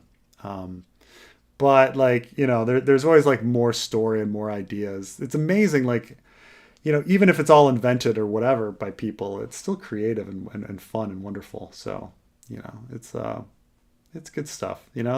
Plus there's if you really want more George content, there's plenty more George content out there, and there's plenty more fantasy content out there. There's plenty of theories and everything out there. So, there's a lot of fun to be had. Shout out to Carmine and Preston. Der filler books, probably 3 books to go. Ramsey wrote the pink letter. Oh, this was back about Dance and Feast being filler books. It's kind of true. Like, if George were eternal, if George like and had no distractions, it would have ended up like Wheel of Time. He would have had like 4 more books. Like if George could write faster, he would have just wrote more books. Like there's just that's just all there is to it. Ramsey wrote the pink letter. That'd be simple. That'd be but I think it's probably Mance. Top 3 candy bars. I mean, I like whatchamacallit, and I like I like a good Kit Kat, and I like a good Reese's. That's where I'm at. Can Will Theon find redemption? Yes, I do believe so, and I think I wrote in the I think I did a season 8 fixed thing where I had Theon sacrificing his life for some boys. That's what he needs to do. He needs to like find another boy to to save. I understand that he like kind of does this with like Bran in season 8. Like he kind of but they didn't make it very explicit that like this is the boy. I feel like he needs to save 2 boys. He got to save Miller's boys, but I think that's mainly it, that he needs to like save 2 boys, 2 innocent boys, to make up for the fact that like he killed 2 boys. But that's the redemption I see. Some people are so like obsessed with like his redemption with House Stark, and it's like I don't think that's as important as the innocent boys, because he can blame House Stark. He has justification for. He doesn't have any justification for what he did to the Miller's boys. Hot take: James Bond is meant to represent English masculinity, and his changes by movie represent changing English norms. The American James Bond is Indiana Jones. He is meant to represent American masculinity and its changes. So here's what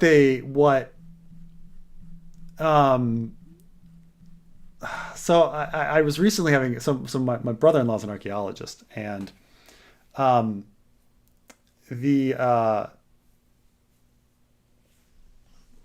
brother-in-law is an archaeologist, and he was talking about Raiders of the Lost Ark, because Raiders of the Lost Ark is very influential to people that go into archaeology. Like whether or not they like it, whether or not like it makes any sense, like people see it as a young kid and they think that this is what archaeology is, that there's adventure and in learning about history.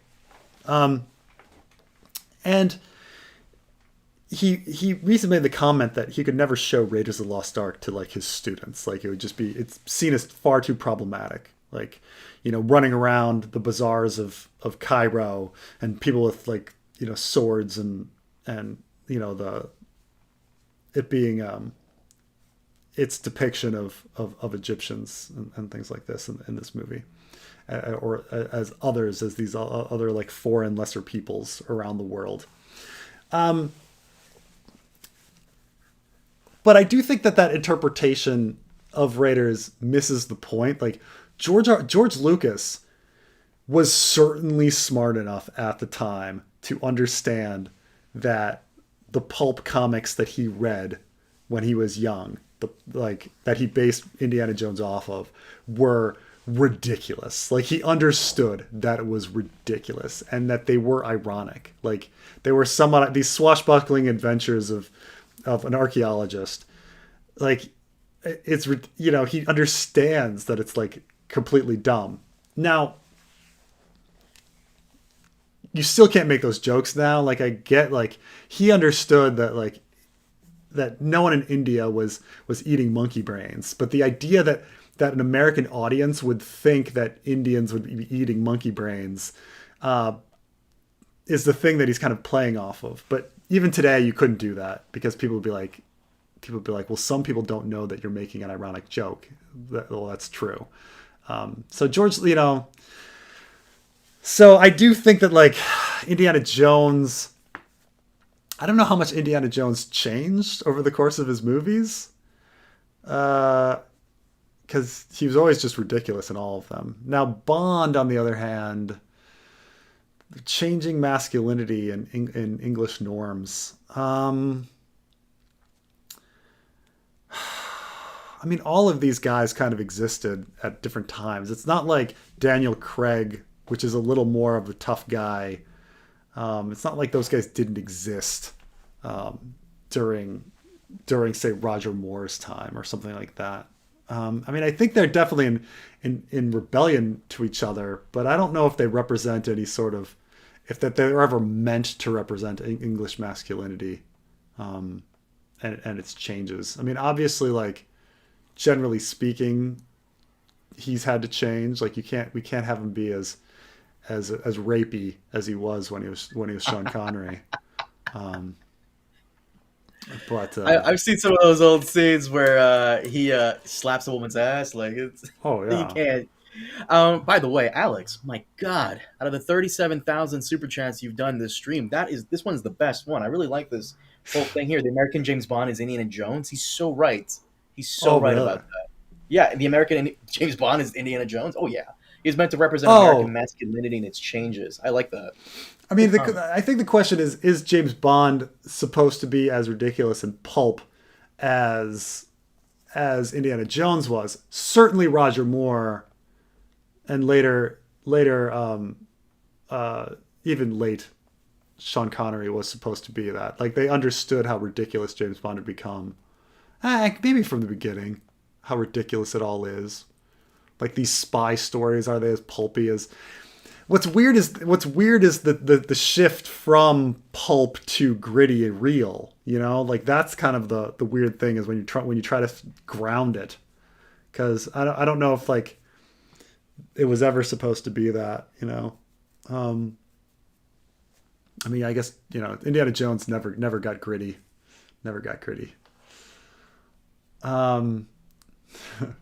Preston, do you have diplomatic immunity? Diplomatic immunity is kind of a myth, by the way. Like, not everybody gets diplomatic immunity, and like you're still not immune to you're only immune to the foreign law. You're not immune to the law back home. So if you murder somebody, like you still can be tried for murder in America. But not everyone gets it. Like if you work at a consulate or Taiwan, not being an official country, you don't get immunity. But if you are a high, and then there's different levels of immunity.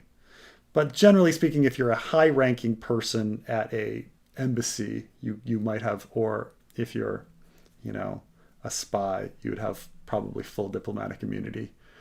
But but it's kind of this what people think about, like, oh, I can park my car wherever I want. No, that's that does not, diplomatic immunity doesn't cover those kinds of things. It's mainly for, like, if you get in trouble, like, if the government, the foreign government, arrests you for being anti-government actions or something, they make something up, like something that you could imagine like the Russians would make up. You have diplomatic immunity, gets you out of there, and then they send you home. But that's more or less what it's for. It's not like license to kill. Like, I can just do whatever I want. Like, that's never been the case. And it's funny because license to kill is kind of the reverse of diplomatic immunity. Because license to kill is like, when he goes home to England, he can't be tried for murder. But in those countries, he's guilty. Diplomatic immunity is actually the reverse, where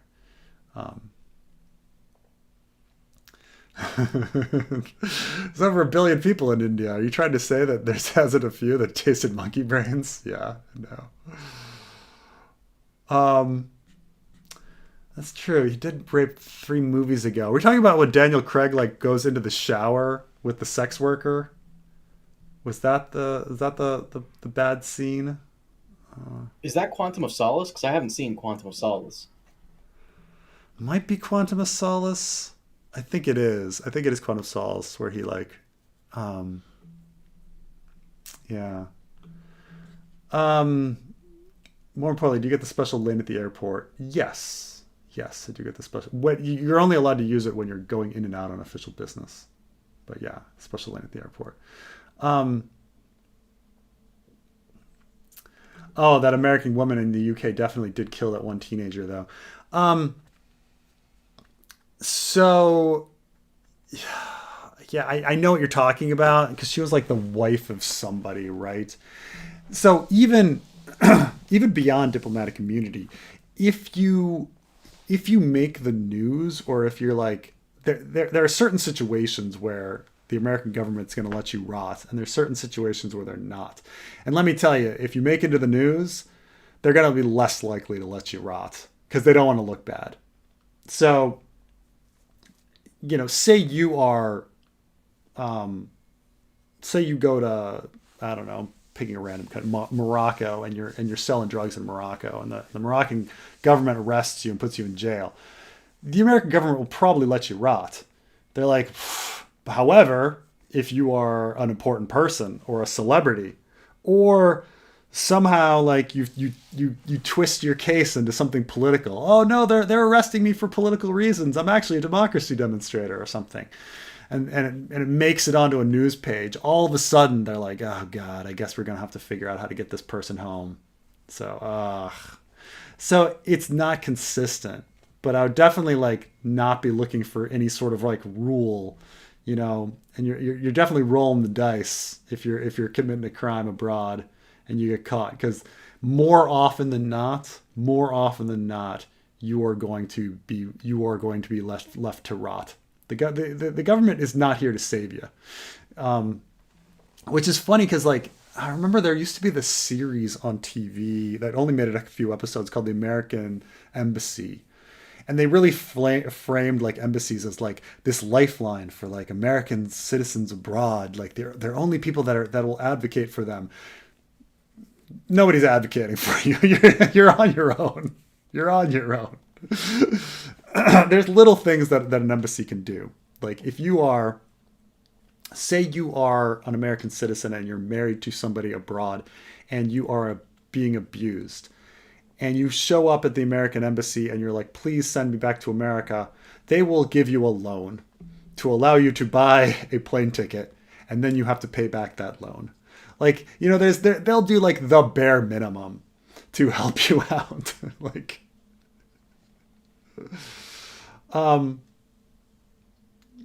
yeah. So and everything depends. Now, when I was in Egypt, there were these 3 American students, such idiots. They decided to go to a protest, and they made Molotov cocktails, and they threw Molotov cocktails at the side of a government building.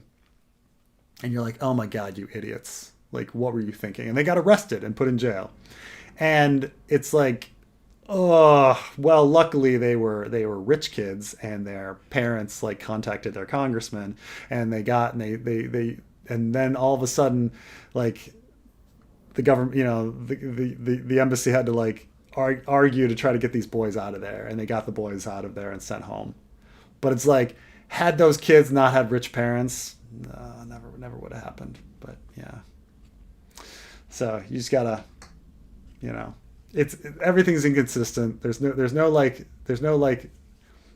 secret documents or secret diplomatic immunity that's gonna save you from things. Everything is, by the seat of one's pants. Okay, man, what were those kids thinking? They were being dumb people. I lost my passport in Italy. The consulate was mad cool. Well, that's one of their main functions, is their consular services. So consular services will like print you new passports. Like, so there's a few things that like they do. Like that's like the main job of the embassy is consular services. So like, you lose your passport, yes, the embassy is going to get you a new passport at some point. So,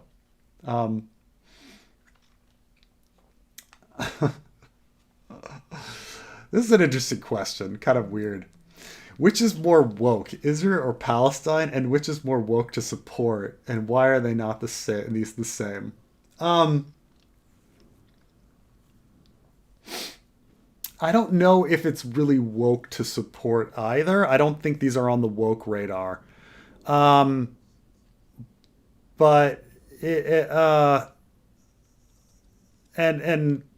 like, what do you support when you say you support one of them? But so I mean, I can see somebody hiply like supporting, like trying to support like Palestinians who are treated quite poorly, and certainly deserve their own homeland and deserve more rights and freedom of movement and the ability to work and all of the things that they're denied in the current oppression of an occupation of the West Bank and Gaza. Like obviously, like, if you're thinking wokes is about supporting oppressed people, then like they are a population to support.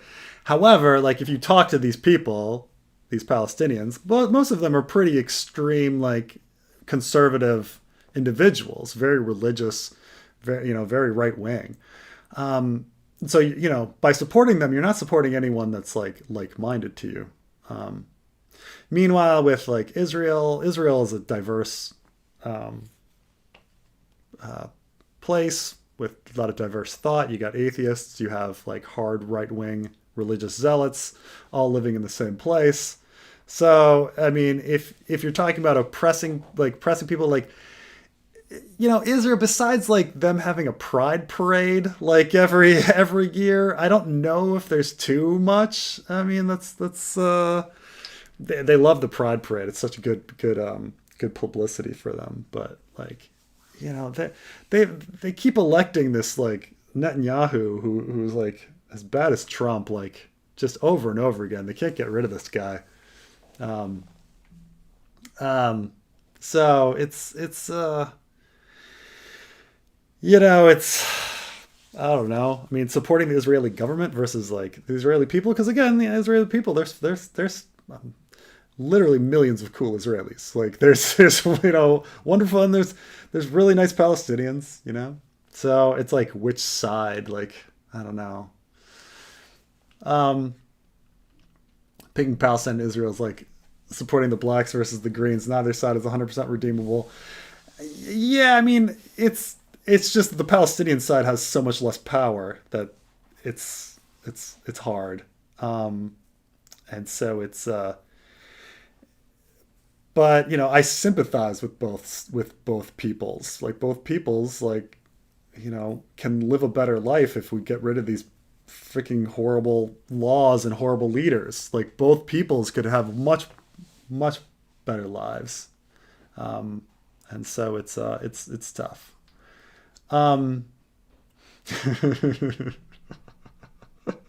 oh my God, war criminals who support LGBT. They're such good guys. I guarantee the way things are going, next 20 years, they're not going to be supporting LGBT. I mean, they do right now, but if things don't get better there and they keep electing these far right governments, that's all going to disappear. That's all going to disappear. Yeah, a massive portion of Israeli immigrants in the last decade have been Russians. That's true, and I do wonder about the cultural impact of that. If a lot of the stereotype is that Russians are pretty rigid individuals. Obviously, Russians are diverse, but they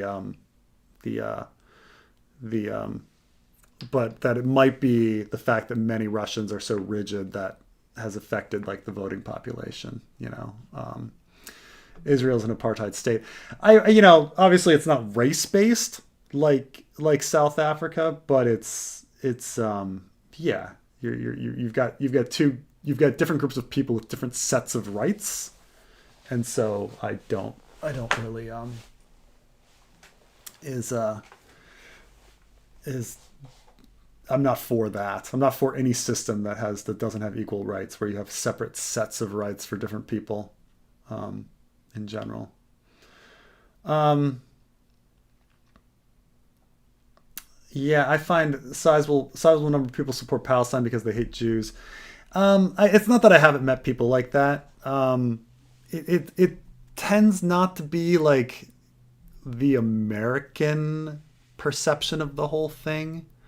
The American perception of the whole thing is kind of weird because it involves like Christian zealots believing that like Israel needs to exist for the Armageddon to come and things like that. There's some weird stuff going on with that. And so a lot of people, and it's also like what they perceive Palestinians as. Many people don't realize that Palestinians they're Christian Palestinians too. And so some people like see it as a Muslim Jew thing, rather than it being more complicated. But yeah, I'm always taken aback by the amount of right wingers that support Israel, because yeah, there's a lot of right wingers who thinks that Jews have like horns and tails for some reason. So yeah, I I'm know. always surprised. Yeah, so it's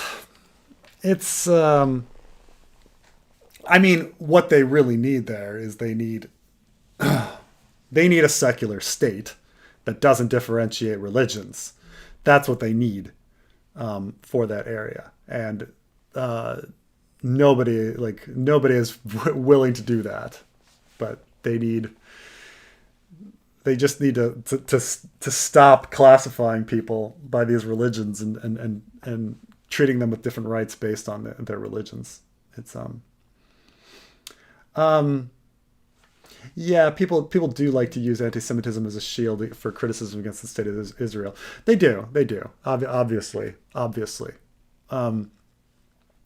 But the thing is, as long as one, and this goes for, I think, criticism of anything, of any group of people, and any whether it be political or racial or ethnic, is if you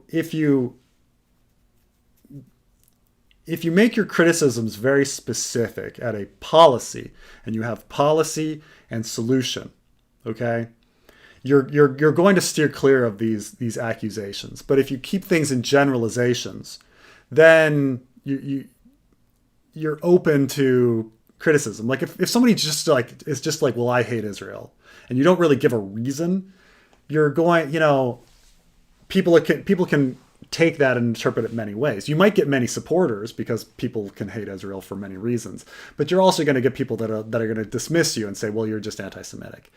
But if you're very specific and you say like, look, I really disagree with having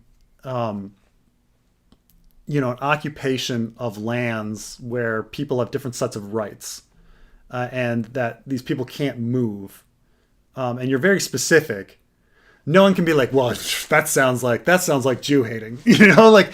So the idea is that, like, if you just get very specific, like, like, this is the problem, this is the solution, this is what I want, then you can steer clear of all the racial stuff. Just, you always want to focus on the policy as the problem, not the people, because the people are not the problems. The problem is the policies.